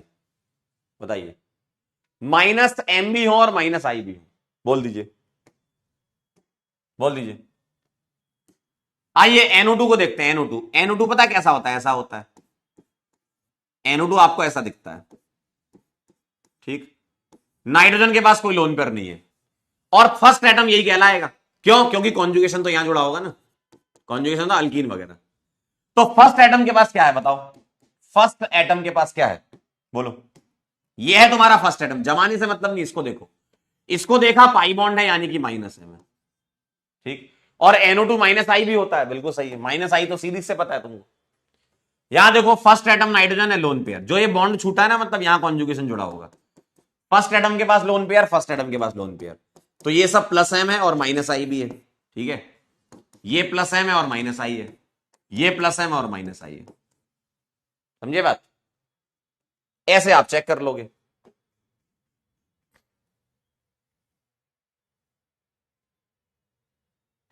चलिए अगला सवाल,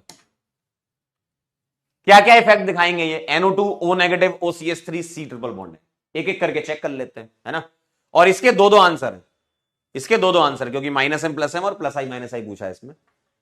बताइए, दो आंसर है इसके, बोलिए क्या लग रहा है? NO2 तो अभी कर लिया हमने। NO2 तो माइनस एम और माइनस आई। O नेगेटिव क्या? O नेगेटिव इसके पास लोन पेयर होगा, लोन पेयर तो प्लस एम, और O नेगेटिव प्लस आई होता है। ये बताओ, लोन पेयर होगा तो प्लस एम और OCH3 माइनस आई होता है। पाई बॉन्ड है तो माइनस एम और CN माइनस आई होता है। मैच करा लो, माइनस एम माइनस आई तो PS हो जाएगा इसका भी और इसका भी, और प्लस एम प्लस आई QR और प्लस एम माइनस आई QS। देखिए जरा, चेक कर लीजिए एक बार, चेक कर लेंगे आप? कोई भी ग्रुप दे दूं कर लेंगे? आपको मैं कोई भी ग्रुप दे दूं आप कर लेंगे? बोलो। चलिए आइए जरा इसको करके बताइए। Number of plus M group attach with phenyl ring, so the value of X. Try करिए जरा आप, एक बहुत आसान है। कोई भी ग्रुप आपके सामने है, आपको नजर कहां डालनी है? नजर डालनी है पहले एटम पर। फर्स्ट एटम ये है, जमाने से मतलब नहीं है, पहला एटम ही डिसाइड कर देगा सारा खेला क्या होगा। पहला एटम ही सारा खेला डिसाइड कर देगा, फर्स्ट एटम। बताइए, बोलो बोलो। फर्स्ट एटम से ही हो जाएगा खेल तुम्हारा पूरा। होमवर्क कौन कौन से लेक्चर का डिस्कस करना था हमें? होमवर्क डिस्कशन कौन कौन से लेक्चर का करना था सर? चलिए बताइए, पहले एटम के पास क्या है, चेक करिए। सर पहले एटम के पास लोन पेयर है। आए हाय क्या बात है सर, लोन पेयर है, सर लोन पेयर है, सर लोन पेयर है, सर नहीं है लोन पेयर, सर नहीं है लोन, पाई बॉन्ड है, पाई बॉन्ड है, पाई बॉन्ड है, पाई बॉन्ड है। ठीक, तो ये वाले क्या हो गया, minus M, minus M, minus M, minus M, ये क्या हो गया प्लस एम, ये क्या हो गया प्लस एम, ये क्या हो गया प्लस एम, और ये प्लस एम। हो गया काम। देखो क्या चाहिए था, प्लस एम, तो ए बी ई और एफ, 4 आ जाएगा आंसर, 4 आंसर है ना। समझ गए होगे आप खेल पूरा। अगला सवाल बताइए, which of the following group has plus M effect, बता दीजिए फटाफट से देख के, बोलिए। लेक्चर 2 और 3 का, लेक्चर 2 एंड 3, ओके ओके। तो 2 एंड 3 का मेरे ख्याल से 10 मिनट 2 का, 10 मिनट 3 का, तो 20 मिनट, और आपकी क्लास एंड होती है 12:55 पे, तो 12:25 पे शुरू कर देंगे फिर अपन होमवर्क, है ना।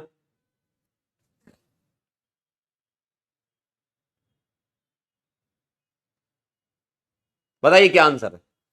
पहले एटम को देखिए, पहले एटम को, ये देखिए, ये देखिए, ये देखिए और ये देखिए। पहले एटम पर क्या चेक करना है, लोन पेयर। पहले एटम पर क्या चेक करना है, लोन पेयर। बताओ क्या यहां लोन पेयर है, नहीं, ये तो माइनस है, लोन पेयर नहीं है। सर यहां पाई बॉन्ड है, ये माइनस है।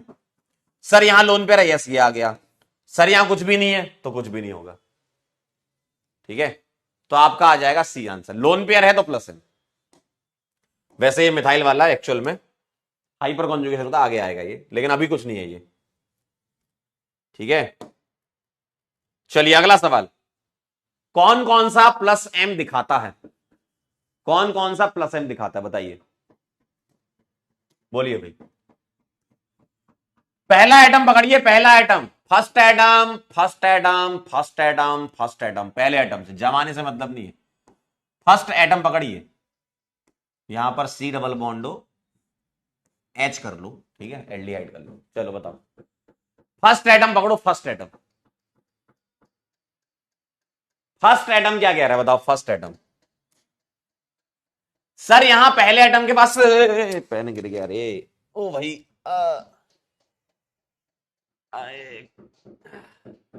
फर्स्ट एटम के पास कुछ भी नहीं है, तो कुछ नहीं होगा ये, हमें प्लस एम चाहिए ना। सर लोन पेयर है, प्लस एम हो गया। सर लोन पेयर है, प्लस एम हो गया। सर पाई बॉन्ड है, एक्चुअल में साइनाइड तो ऐसा होता है ना। सर पाई बॉन्ड है तो माइनस एम हो गया।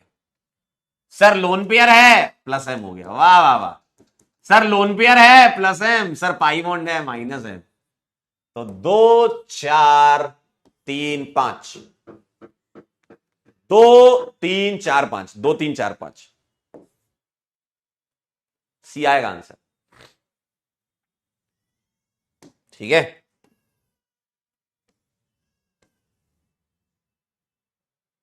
अगला सवाल, which of the following groups of plus M effect when attached to benzene, बताओ। प्लस एम इफेक्ट कौन दिखाता है, प्लस एम इफेक्ट कौन दिखाता है। अब इनमें क्या पोल चाहिए यार, फटाफट चेक कर लो, इसमें क्या पोल लगाओगे, फटाफट कर लो। NO2 अभी हमने किया माइनस एम, क्योंकि पाई बॉन्ड होता है इसके पास, NO2 के पास, है ना, पाई बॉन्ड होता है माइनस। NH2 लोन पेयर है, फर्स्ट एटम देखना, प्लस एम, यही आ गया। यहां कुछ भी नहीं है, NH3 प्लस हो गया, तो ना तो लोन पेयर है ना पाई है, कुछ भी नहीं है ये। CHO पाई बॉन्ड है, CHO एक्चुअल में ऐसा है, तो ये माइनस है। ठीक है, ठीक है, वाओ क्या बात है। अगला, ऐसा कौन सा ग्रुप है जो प्लस एम भी लगाता है और माइनस आई भी लगाता है? बताओ। प्लस एम और माइनस आई दोनों में आता है, सोच लो। चार ऑप्शन है। प्लस एम और माइनस आई दोनों में आता है, दोनों में। बोलिए। कह दो ना कैसे हो। देखिए सीएचओ को देखें तो कैसा दिखेगा? C double bond O H. Pi bond है, पाई बॉन्ड है तो माइनस एम, और सीरीज से पता है हमको माइनस आई होता है ये एल्डिहाइड। पाई बॉन्ड है तो माइनस एम, और सीरीज से पता चला माइनस आई। सीएल जो है लोन पेयर है तो प्लस एम, और सीरीज में लिखा था फादर कलेक्टर बेटा इंस्पेक्टर। यही आंसर आ जाएगा। ये तो कुछ भी नहीं है, मतलब एम में कुछ भी नहीं है, तो सिर्फ इंडक्टिव बोल सकते हो प्लस आई। ठीक है, अगला सवाल। इनका कहना है how many groups are electron withdrawing groups through resonance when attached with benzene nucleus. बताओ। रेजोनेंस की वजह से खींच रहे हैं, यानी कि रेजोनेंस की वजह से खींचने का मतलब क्या है? माइनस एम पूछ रहे हैं आपसे, है ना। विड्रॉ कह रहे हैं ना, यानी कि खींचना, माइनस एम। तो पहले एटम के पास पाई बॉन्ड देख लो, खेल हो जाएगा। पहले एटम के पास पाई बॉन्ड। सर क्या यहां पाई बॉन्ड है? बताओ। कार्बोक्सिलिक एसिड में बताओ क्या यहां पाई बॉन्ड है? अरे भाई कार्बोक्सिलिक एसिड ऐसा दिखेगा ना। पहले एटम से मतलब है, जमाने से मतलब नहीं है, पूरे ग्रुप से मतलब नहीं, पहले एटम से। कार्बन के पास पाई है ना, माइनस है। पहले एटम के पास लोन पेयर है, मान ले प्लस है। पहले एटम के पास क्या है चेक कर लेते हैं। सी डबल बॉन्ड है, बहुत बढ़िया, बहुत बढ़िया। पाई बॉन्ड है तो माइनस है, ठीक। सी एच ऐसा होता है, पाई बॉन्ड है, माइनस है, ठीक है। ए हो गया, बी हो गया, एफ हो गया। अगला सी डबल बॉन्डो सी एल, ऐसा दिखेगा आपको। पाई बॉन्ड है, माइनस है, बिल्कुल सही बात है। एस डबल बॉन्ड हो, एस ओ टू है ना, एस डबल बॉन्ड हो सी एस थ्री, ऐसा दिखता है ये। तो पहले एटम के पास पाई बॉन्ड है, माइनस है। पहले के पास पाई बॉन्ड है क्या? बिल्कुल है, माइनस है। और पहले एटम के पास पाई बॉन्ड है क्या? जमाने से मतलब नहीं, पहला एटम ये, माइनस है। तो डी हो गया, एच हो गया, सी हो गया, जी हो गया। मतलब ई को छोड़ दो तो सारे ही माइनस है। ई को छोड़ करके सारे ही माइनस है। पहले एटम को देखना, इससे आसान क्या मिलेगा तुमको जीवन में? बताओ। ये तो इंडक्टिव से भी महा आसान हो गया। इंडक्टिव में तो चलो तुमको ऑर्डर ध्यान रखना था, यहां तो बहुत आसान हो गया ये तो। लोन पेयर होगा पहले एटम के पास, फर्स्ट एटम लोन पेयर तो प्लस है, पाई बॉन्ड तो माइनस है, ठीक है। चलिए अगला बताइए जरा। How many of the following are plus M group? समझ गए अब आप खेल पूरा? खेल समझ गए ना आप? हाँ। कौन कौन से प्लस एम? पहले एटम के पास लोन पेयर, देखिए यहां तो बना के भी दिया हुआ है, ये हो गया। पहले एटम के पास लोन पेयर है, पहले एटम के पास लोन पेयर है इनमें, देखो यहां नहीं है, यहां नहीं है। तो एक, दो, तीन, चार, पांच, ठीक है। ठीक है। कह रहे घर पर काम हो रहा है, घर पे काम नहीं हो रहा, फिर से वही हो रहा है यार जो कल हुआ था। कल भी हमने समझाया था, अब आज भी समझाएंगे। चलें।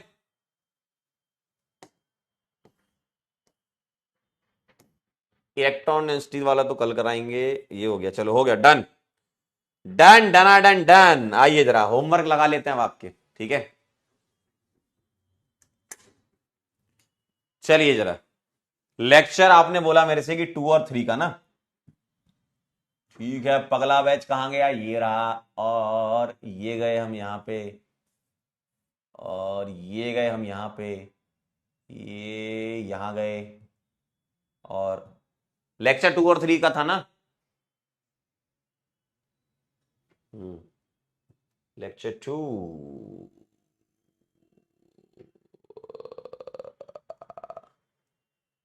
मैंने प्यार करके चैन खोया, नींद खोई। चलिए आइए, लेक्चर 2 और 3 का होमवर्क। तो पहले हम चलेंगे, लेक्चर 1 का तो कर लिया था, वाह वाह वाह। ये है लेक्चर नंबर 2 का ना। Homework discussion of lecture 2।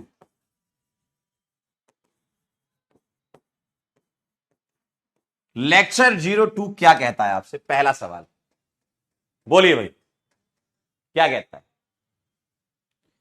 Arrange the order of decreasing pKb. बोलो, मुझे पीकेबी का ऑर्डर सेट करना है, ठीक है? तो मैं एक काम करता हूं ना, पीकेबी कनेक्टेड है किससे? पीके से। और पीके कनेक्टेड है के से, और के कनेक्टेड है एसिडिक स्ट्रेंथ से, है ना? ये ऐसा कनेक्शन है पूरा। तो मैं पहले एसिडिक स्ट्रेंथ का ऑर्डर लिख लेता हूं, मतलब के का ऑर्डर लिख लेता हूं। बताओ, बोलो, अगर एसिडिक स्ट्रेंथ ज्यादा है मान लो, तो के ज्यादा, के ज्यादा तो पीके कम, पीके ज्यादा तो पीके भी ज्यादा, यानी कि पीके भी वैल्यू एसिडिक स्ट्रेंथ के बराबर ही तो है ना? तो बताओ एसिडिक स्ट्रेंथ सबसे ज्यादा किसकी है? एसिडिक स्ट्रेंथ, ध्यान से देखना, डिस्टेंस नंबर पावर। पहले डिस्टेंस देखेंगे, डिस्टेंस। तो सीओएच के लिए ये कार्बन पकड़ो जरा सबसे पहले, ये कार्बन पकड़ो सबसे पहले, ठीक? अब बताओ डिस्टेंस, इस कार्बन पर क्या लगा है? यहां पर फ्लोरीन थोड़ा दूर लगा है, यहां क्लोरीन दूर लगे, यहां ब्रोमीन दूर लगा है, यहां फ्लोरीन पास लगा है, तो डिस्टेंस से आर ज्यादा हो जाएगा। अरे भाई एक ही ऑप्शन है। आर के बाद देखो इनमें डिस्टेंस बराबर है, तो नंबर देखेंगे, और नंबर के बाद फिर पावर देखेंगे एफ और बी आर में। देखो तो क्यू आ जाएगा, फिर पी और फिर एस, सी आ जाएगा आंसर, है ना? अगला सवाल देखिए, which of the following statement is wrong? कौन सा स्टेटमेंट रॉन्ग है? A tertiary free radical is more stable than secondary free radical. ये तो सही है, क्योंकि टर्सरी फ्री रेडिकल में इंडक्टिव ज्यादा होगा कंपेरिजन टू सेकेंडरी रेडिकल, है ना? प्लस आई 3 लगे हुए हैं। A secondary free radical is more stable then primary, ये भी सही बात है, ये भी एकदम सही बात है, क्योंकि इसमें प्लस आई ज्यादा, इसमें कम। A tertiary carbocation is more stable than secondary carbocation, एकदम सही है, प्लस आई ज्यादा है टर्सरी कार्बोकेटाइन, और सेकेंडरी में, टर्सरी में प्लस आई ज्यादा है। अब primary carbocation is more stable than secondary, ये गलत है, डी आ जाएगा। अगला सवाल, the most stable carbocation, plus I ज्यादा, स्टेबिलिटी ज्यादा, है ना? प्लस आई देखो सबसे ज्यादा किसमें? ए वाले में, तीन तीन प्लस आई लगे हुए, प्लस आई ज्यादा, स्टेबिलिटी ज्यादा। अगला, which is most basic among the following? Basic को कैसे कंपेयर कराओगे? मेरे पास ये लोन पेयर है और मुझे इस लोन पेयर का डोनेशन करवाना है, तो basic strength is directly proportional to plus I और inversely proportional to minus I. कोई एक्वस वैक्वस बोला नहीं है, तो हम सॉल्वेशन मान के नहीं चलेंगे, सिंपल इंडक्टिव से आंसर कर लो। बताओ सबसे ज्यादा बेसिक कौन सा होगा? प्लस आई सबसे ज्यादा किसमें आ रहा है? डी वाले में। सर ओवरऑल ऑर्डर बता देते तो अच्छा लगता, डी के बाद आता आपका ए के बाद बी और बी के बाद सी। इलेक्ट्रॉन विड्रॉइंग ग्रुप बढ़ाओगे, मतलब पावर बढ़ाओगे, तो बेसिक स्ट्रेंथ कम हो जाएगी, ठीक है? अगला सवाल, the stability given for free radical, सबसे ज्यादा स्टेबल कौन होगा? प्लस आई, जिसमें ज्यादा 3, फिर 2, फिर 1, फिर 4, 3 2 1 4, 3 2 1 4, 3 2 1 4, 3 2 1 4, डी आ जाएगा। भाई प्लस आई अगर ज्यादा तो ऑब्वियसली स्टेबिलिटी ज्यादा, खत्म। प्लस आई ज्यादा तो स्टेबिलिटी ज्यादा ना, फ्री रेडिकल कार्बोकेटाइन जैसी चलता है। क्या बताना है इसमें? एसिडिक स्ट्रेंथ बतानी है। ये तो बहुत आसान है, देखे मुझे बताएं जरा, गौर से सबको देख लो, गौर से देख लो, गौर से। यहां इंडक्टिव है, यहां इंडक्टिव माइनस आई, यहां माइनस आई, ठीक है? तो ये वाले माइनस आई वाले आगे आएंगे, और इन तीनों में अगर गौर से देखो तो ये नंबर से जीत गया, नंबर से जीत गया तो 2 पहले आ जाएगा। अब 1 और 5 में पावर देख लो, तो पावर 1 की ज्यादा है 5 से, ठीक? अब 3 और 4 में ये प्लस आई लगा, यहां नहीं लगा है, तो प्लस आई से तो कम हो जाती है एसिडिक स्ट्रेंथ।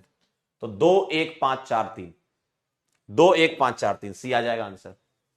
पहले तुमने देखा डिस्टेंस, फिर नंबर, फिर पावर, है ना? डिस्टेंस बराबर थी इसमें माइनस आई वालों में, तो नंबर Cl2 लगे हुए हैं, ठीक है? अगला, in which of the following compound the hydroxyl proton is most acidic? बताओ distance number power, distance number power से खेल लो, डी जीत जाएगा, है ना? मोस्ट एसिडिक है ना, क्यों? क्योंकि फ्लोरीन करीब लगा है, माइनस आई पास, मजेदार। माइनस आई पास लगाओ तो मजा, दूर लगाओ तो सजा, ठीक? अगला सवाल, which of the following order decreasing order of acidic strength बताना। डिक्रीजिंग बताना ना, चलिए डिक्रीजिंग बताना है भाई साहब, गौर से देख लो इसको। अगर आप देखें ये कार्बन तक तो कहानी सेम है, इस कार्बन तक। अब इस कार्बन के बाद आप गौर से देखें, एक कार्बन और लगा है, ये वाला देख रहा है, ये कार्बन, ये कार्बन, ये कार्बन, ठीक है? ये कार्बन, अब यहां लगे 3 3 फ्लोरीन, 3 3 NO2, 3 3 Cl, और तीनों ही 3 3 लगे हैं, तो अब ये देख लो माइनस आई पावर किसकी ज्यादा है? NO2 की, फिर F की, फिर Cl की। तो 4 2 3 और 1 तो बेचारा लास्ट में आएगा, 4 2 1 3, सॉरी 4 2 4 2 3 1, 4 2 3 1, डी आएगा। 1 वाला तो पीछे आया क्योंकि उसमें तो इंडक्टिव माइनस वाला तो कोई लगा नहीं ना, ठीक है, तो डी आ जाएगा। अगला देखिए, the decreasing order of minus I effect of the following, बताइए 1 2 3 4, माइनस आई इफेक्ट इन चारों में, बोलो माइनस आई इफेक्ट इन चारों में सबसे स्ट्रॉन्ग, ना फरहान ना ऋतिक शाहरुख ना हिमेश, ऑब्वियसली पॉजिटिव चार्ज वाला ज्यादा खींचेगा, ना फरहान ना ऋतिक शाहरुख ना हिमेश ना ओमपुरी सलमान, साइन अली कार, आगे आंसर 1 2 3 4 है ना, 1 2 3 4 देखो 1 2 3 4। अच्छा सी वाला भी सेम है, अच्छा ऑप्शन दोनों सेम आ गए, ठीक है ऑप्शन सेम, 1 2 3 4 आएगा। अंतिम सवाल क्या कह रहा है, हाईएस्ट के वैल्यू मतलब एसिडिक स्ट्रेंथ, डिस्टेंस से हो जाएगा, देखो फ्लोरीन पास लगा है, माइनस आई पास मजेदार काम, माइनस आई पास तो मजा है, ठीक है। अब चलते हैं लेक्चर नंबर 3 के डिस्कशन में, है ना।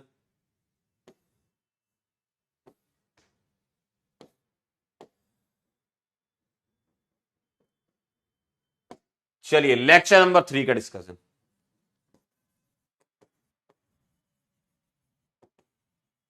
कितने लोग हैं सारे सही थे होमवर्क के, सारे सही थे आपके होमवर्क के, वाह वाह बहुत बढ़िया। अगला देखें, resonance involve delocalisation of pi electron along a conjugated system, delocalisation of lone pair along a conjugated system, delocalisation of negative charge along the है, ऑल करेक्ट हो जाएगा। डीलोकलाइजेशन सभी का हो सकता है, डीलोकलाइजेशन सभी का हो सकता है, डीलोकलाइजेशन का तो कॉन्जुगेशन है ना, ठीक है, तो डी आ जाएगा। अगला सवाल, कंपेयर आया है, ये तो वही है जिसमें मजा आता था। हाँ सबसे पहले देखो न्यूट्रल और चार्ज, बताइए न्यूट्रल और चार्ज, देखिए सारे के सारे चार्ज हैं। अगला बताइए रूल, पाई बॉन्ड 2 पाई 1 पाई, यहां पर 1 पाई, ठीक, यहां 2 पाई। अब ए और डी आगे आ गए, अब ए और डी में देखो नेगेटिव चार्ज नाइट्रोजन पर और यहां कार्बन पर, नाइट्रोजन जीत गया, तो ए ज्यादा है डी से, ये आ जाएगा, ए ज्यादा है डी से, ये आ जाएगा, देखिए जरा सही है, फर्स्ट आ जाएगा बस, और क्या। सी और बी में वही 1 पाई के बाद एन पर नेगेटिव, यहां सी पर नेगेटिव, सीक्वेंस में रूल लगाना है ना। अगला, विच of the following structure R resonance structure, बताओ रेजोनेंस स्ट्रक्चर कौन सा है। रेजोनेंस में क्या मूव करता है, पाई इलेक्ट्रॉन, एटम मूव नहीं करता, सिग्मा मूव कराने का मतलब एटम मूव करा दिया, एटम मूव नहीं करता है ना, पाई इलेक्ट्रॉन मूव करते हैं। यहां तो तुमने पूरा का पूरा ग्रुप मूव करा दिया, इसको यहां रख दिया, ये तो पॉसिबल ही नहीं है भाई रेजोनेंस में। यहां देखो जरा, पाई इलेक्ट्रॉन का मूवमेंट आपने कराया, इसका रेजोनेटिंग स्ट्रक्चर ये हो सकता है, तो बी आ गया।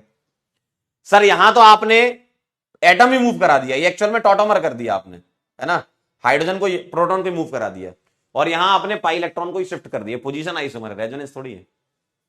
पाई इलेक्ट्रॉन का मूवमेंट होता है कॉन्जुगेटेड सिस्टम में। स्टेबिलिटी ऑर्डर बता दो जरा, आए हाय वाह बहुत बढ़िया, गौर से देखो तीनों को, बताओ तीनों न्यूट्रल चार्ज, सर सारे चार्ज, ठीक, पाई बॉन्ड 1 पाई, यहां 1 पाई, यहां 1 पाई, पाई बॉन्ड से नहीं होगा। अब चलते हैं नेगेटिव चार्ज, नेगेटिव चार्ज देखें सल्फर पर है, ठीक, सल्फर पर नेगेटिव है, यहां भी सल्फर पर नेगेटिव है, ठीक। इसके अलावा देखें आप, सल्फर पर नेगेटिव से नहीं आएगा, अब ये चेक कर लें, ऑक्सीजन पे नेगेटिव आ रहा है, यहां नाइट्रोजन पे नेगेटिव आ रहा है, तो ऑक्सीजन पे नेगेटिव जीत जाएगा भाई, सल्फर पर नेगेटिव वाले ये दोनों पहले आएंगे, तीसरा तो पीछे कर दो। अब ओ नेगेटिव और एन नेगेटिव में ओ नेगेटिव जीत जाएगा, तो 1 2 3 आंसर आ जाएगा, है ना, ओ नेगेटिव और यहां एन नेगेटिव, यहां तो सल्फर पे नेगेटिव नहीं था भाई। अगर मैं स्टेबिलिटी ऑफ एनाइन की बात करूं ना, stability of N negative, O negative और एस नेगेटिव, ये आएगा, क्योंकि ये दोनों लेफ्ट टू राइट है, ये दोनों टॉप टू बॉटम है, left to right negative charge की स्टेबिलिटी बढ़ती है, टॉप टू बॉटम बढ़ती है। अगला बताएं, which of the following is not acceptable, कौन सा मंजूर नहीं है, बताओ कौन सा मंजूर नहीं है, नॉट एक्सेप्टेबल भाई साहब, 5 bond O M G 5 bond O M G P H के, हमें नहीं मंजूर, ठीक है, मंजूर नहीं है। अगला, which one of the following is least stable resonating structure, कौन सा सबसे कम स्टेबल है, चेक कर लेते हैं। सबसे पहले बताओ न्यूट्रल चार्ज, न्यूट्रल वाला ए सबसे ज्यादा, चार्ज चार्ज चार्ज, 1 पाई 1 पाई 0 पाई, आ गया आंसर सी वाला, सी सबसे पीछे। अब एक एक पाई में ओ नेगेटिव ओ नेगेटिव, इससे नहीं आएगा। पॉजिटिव देखो, ओ पर पॉजिटिव एन पर पॉजिटिव, प्लस चार्ज एन पे स्टेबल होता है, तो ए बी डी सी आ जाएगा। आंसर तो आपका आ चुका है सी। है आसान, अरे आसान है। हाँ, विच of the following resonating structure of 1 methoxy 1,3 butadiene is most. Neutral charge से नहीं आएगा, पाई बॉन्ड, 2 पाई, यहां 2 पाई, यहां 1 पाई, और यहां 1 पाई। क्या पूछा है? मोस्ट पूछा है, तो इन दोनों में से आंसर आएगा। अब देखें जरा, नेगेटिव चार्ज कार्बन पे, इससे नहीं आएगा आंसर। ऑक्सीजन पर पॉजिटिव, इससे नहीं आएगा। प्लस माइनस दूर दूर, और ये पास है, तो पास में रहेगा तो स्टेबल रहेगा, अट्रैक्शन रहेगा, बी आ जाएगा आंसर। पास में अट्रैक्शन रहेगा ना। बहुत बढ़िया। अगला, in which case lone pair indicated is not involve in resonance. बताओ कौन सा रेजोनेंस में लोन पेयर इन्वॉल्व नहीं है, बताइए कौन सा लोन पेयर इन्वॉल्व नहीं है। देखिए, ये वाला लोन पेयर रेजोनेंस कर सकता है, कॉन्जुगेशन मिल गया, ये वाला भी कर सकता है, और ये वाला भी कर सकता है। इस वाले का लोन पेयर कॉन्जुगेशन में इन्वॉल्व नहीं होगा। क्यों नहीं होगा? क्योंकि अगर तुम लोन पेयर इन्वॉल्व करा दोगे, सोच लो ना, अगर तुमने ये करवा दिया तो क्या इसको तोड़ोगे? देखो, और ऐसा थोड़ी बनाओगे आप 4 बॉन्ड, ऐसा कहीं देखा है क्या तुमने? ठीक है। और ये लोन पेयर एसपी हाइब्रिडाइज्ड है वैसे भी, है ना, एसपी हाइब्रिडाइज्ड लोन पेयर वैसे नहीं जाएगा। अगर तुम भेजना चाहते हो तो क्या इसको तोड़ोगे? क्या क्या करोगे? ठीक है, तो लोन पेयर रेजोनेंस में नहीं है। लेकिन मैं आपसे एक सवाल और पूछ रहा हूं, एक सवाल और पूछ रहा हूं, बताना।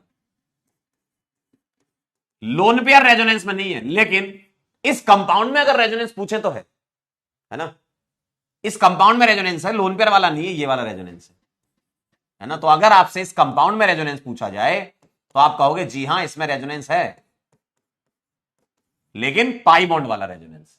तो आपसे क्या पूछा है? Lone pair not involve in resonance, तो बी आएगा आंसर। कंपाउंड में तो रेजोनेंस है, लोन पेयर रेजोनेंस नहीं कर रहा। ठीक है, अगला, in which of the following delocalisation of pi electron is possible. मतलब वही रेजोनेंस चेक कर लो। ठीक है, पाई इलेक्ट्रॉन का डीलोकलाइजेशन मतलब कॉन्जुगेटेड सिस्टम है क्या नहीं है, ये है क्या नहीं है, ये है क्या नहीं है, ये दिख रहा है साफ साफ, कॉन्जुगेटेड सिस्टम है, क्योंकि पैरेलल पी ऑर्बिटल मिलेंगे आपको झमाझम, है ना। बी आ जाएगा आंसर। ठीक आहे। अंतिम सवाल, in which of the following delocalisation of positive charge is possible. बताओ, delocalisation of positive charge is possible, positive charge का डीलोकलाइजेशन कहां पॉसिबल है, आइए बताइए। क्या तुम यहां पर ऐसा रेजोनेटिंग स्ट्रक्चर बना सकते हो क्या? बताना जरा। अगर तुमने ऐसा कर दिया तो आपसे बड़ा वाला पागल कोई नहीं है भैया। गौर से देख लो, आपने नाइट्रोजन के 5 बॉन्ड बना दिए। 5 bond O M G P H के, तो ये तो भाई साहब महागलत है, महागलत है, महागलत है। और अगर तुमने ऐसा कर दिया तो ऑक्सीजन के 4 बॉन्ड बन जाएंगे, जो कि महागलत है। अरे एक ऑक्सीजन 4 बॉन्ड कैसे बना लेगा? यहां देखिए, यहां तुम करोगे तो भी महागलत है, 5 बॉन्ड बन जाएंगे। ये वाला पॉजिटिव चार्ज कर सकता है, कार्बोकेटाइन तो कर सकता है ना रेजोनेंस। ठीक है, यानी कि डी वाला सही है। ठीक है, एक ही नाइट्रोजन पर 5 बॉन्ड नहीं बन सकते, एक ही ऑक्सीजन पर 4 बॉन्ड नहीं बन सकते, एक ही ऑक्सीजन पर 4 बॉन्ड, नॉट पॉसिबल। ठीक है, बॉन्डिंग की धज्जियां उड़ जाएंगी नहीं तो। क्या आप मेरी बात को समझ पाए? चलिए, तो ये हो गया आपका होमवर्क डिस्कशन। तो अब अपन सिलसिले को आगे बढ़ाते हैं। ये हटा देता हूं मैं ना, ये वाले तो होमवर्क डिस्कशन में तो थे भी नहीं। चलिए अगली हेडिंग पर चलते हैं। अगली हेडिंग आपसे क्या कह रही है मेसोमेरिक इफेक्ट की।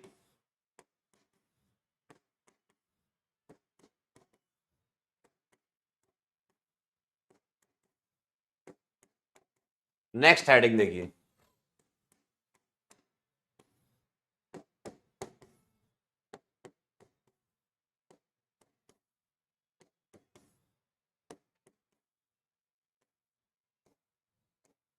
लेक्चर नंबर 2 का तो ये हो गया। हाँ,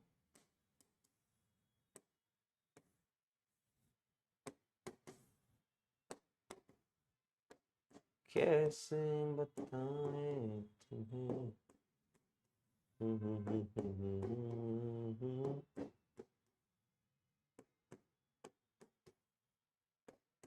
बहुत स्लाइडें थी यार। अच्छा, 2 लेक्चर की थी।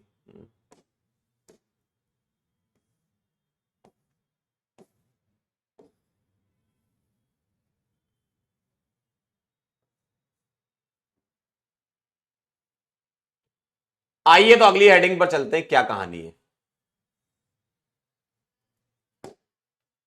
प्लस एम पावर का कंपैरिजन। ठीक है, बहुत स्लाइडें थी भाई। प्लस एम पावर का कंपैरिजन क्या है? अरे पढ़ लो भाई आगे, ये इंपॉर्टेंट है आपके लिए। स्टोरी क्या सुनोगे? कोई ऐसी स्टोरी थोड़ी है, अरे कुकर वाली स्टोरी है। अब क्या सुनना पसंद करोगे आप? अरे अब मैं कैसे सुनाऊं, मेरे को स्टोरी सुनानी थोड़ी आती है।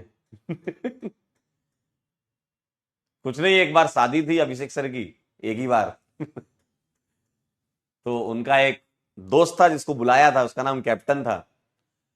तो कैप्टन की मम्मी जो है, उनकी जो बहन है वो इंदौर में थी। तो हम झांसी से हम लोग आ रहे थे, तो मैं तो पहले ही पहुंच गया था। तो जो कैप्टन है वो बस से आया। ठीक है, और मम्मी ने बोला कि ये बेटा कुकर जो है, बेटा अपन स्टोरी अच्छी सुना नहीं पाते लेकिन सुना रहे हैं ना।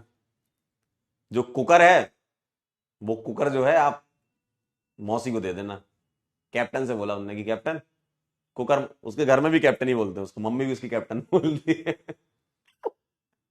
ठीक, तो उन्होंने बोला कुकर मौसी को दे देना। अब कैप्टन जो है बस से आ रहा था।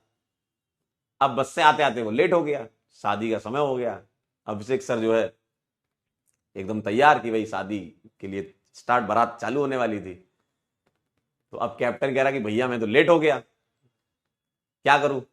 कह रहा कैप्टन जैक स्पैरो। नहीं नहीं, वो कैप्टन बहुत तगड़ा कैप्टन है, ठीक है। तो अब कैप्टन बोला मैं तो लेट हो गया। तो अभिषेक ने बोला एक काम कर, तू जल्दी आ, जैसे भी है। बस से उतरा और वो कहीं नहीं गया, होटल वोटल कहीं नहीं, सीधे वहीं चला गया जहां पे शादी थी। अब शादी थी बहुत बढ़िया होटल में, ठीक है। जहां पे शादी थी वो बहुत बढ़िया होटल था। वहां पे चेकिंग वेकिंग होती है सारे सामान की। तो वो चेकिंग होती है, पीपी पूपू जो बचता है उससे पता चल जाता है कि आपके पास क्या है और क्या नहीं है। तो पता है क्या हुआ? कैप्टन ने जैसे ही अपना बैग डाला उसके अंदर, कैप्टन ने जैसे ही बैग डाला उसके अंदर, हम लोग खड़े थे बाहर ही।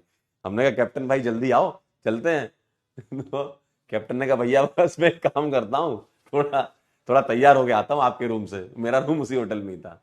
मैंने कहा भाई जल्दी जा। तो अब क्या हुआ? उसने जैसे ही बैग डाला, उसने अपना बैग जैसे ही डाला, तो उसके अंदर आवाज होने लगी भाई, वो जो बेल्ट पे नहीं जाता बैग। अब सिचुएशन सोचो क्या थी। सिचुएशन सोच रहे क्या थी, हम लोग सब खड़े हुए और आवाज जोर जोर से आने लगी। तो बैग को खोला गया। उस समय की बहुत अलग सिचुएशन थी। बैग को खोला गया तो उसमें क्या मिला? उसमें निकला कुकर। उसमें निकला कुकर। तो वहां के जितने लोग थे सब पहले तो दूर हट गए। सिक्योरिटी सोचो क्या सिचुएशन थी। सिक्योरिटी वाले एकदम दूर दूर हट गए सबसे पहले। तो उनने कहा भाई, भाई बम निरोधक दस्ता बुलाइए। सबसे पहले कह रहा भैया इसमें कुछ भी नहीं है। कह रहा मम्मी ने मौसी को देने के लिए बोला था। तो इतने में अभिषेक सर गाड़ी में बैठे थे, उतरते हुए कह रहे क्यों बे तुझे?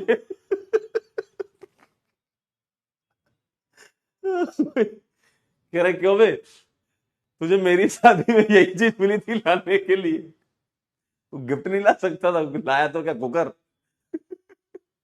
तो तो वहां पे जितने लोग थे पहले तो सब दूर हो गए थे, फिर बाद में भाई पूरा स्टाफ हंस रहा था भाई कि तुम शादी में लाए हो। और कुकर कैसा, नया कुकर नहीं, टूटा फूटा पुराना कुकर था।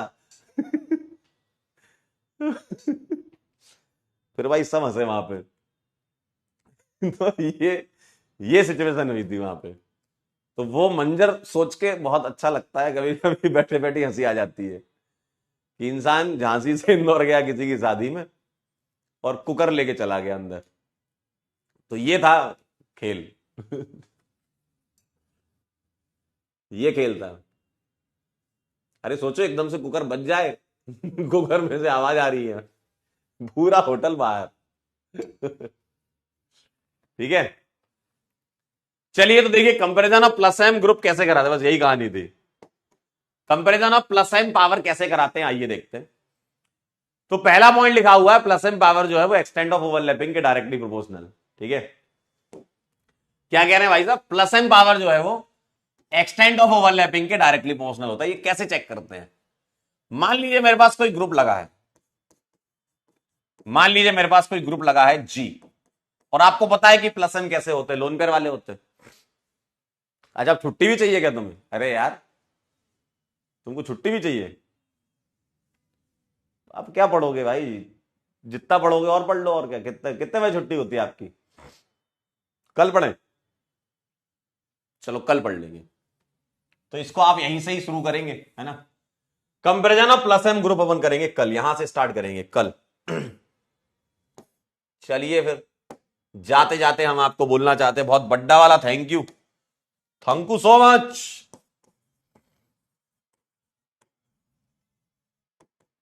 थैंक यू सो मच, बहुत बहुत धन्यवाद आपका, आप यहां आए।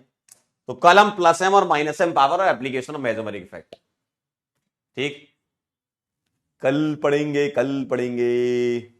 जाते जाते आपको दो लाइनें सुना देते हैं, आप भी क्या याद रखोगे।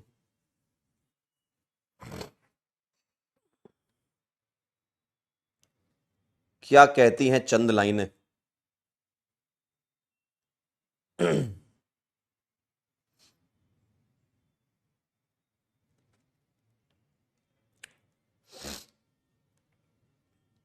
ये वाली सुनाई थी क्या आपको, वक्त से लड़कर जो नसीब बदल दे, बोलिए भाई।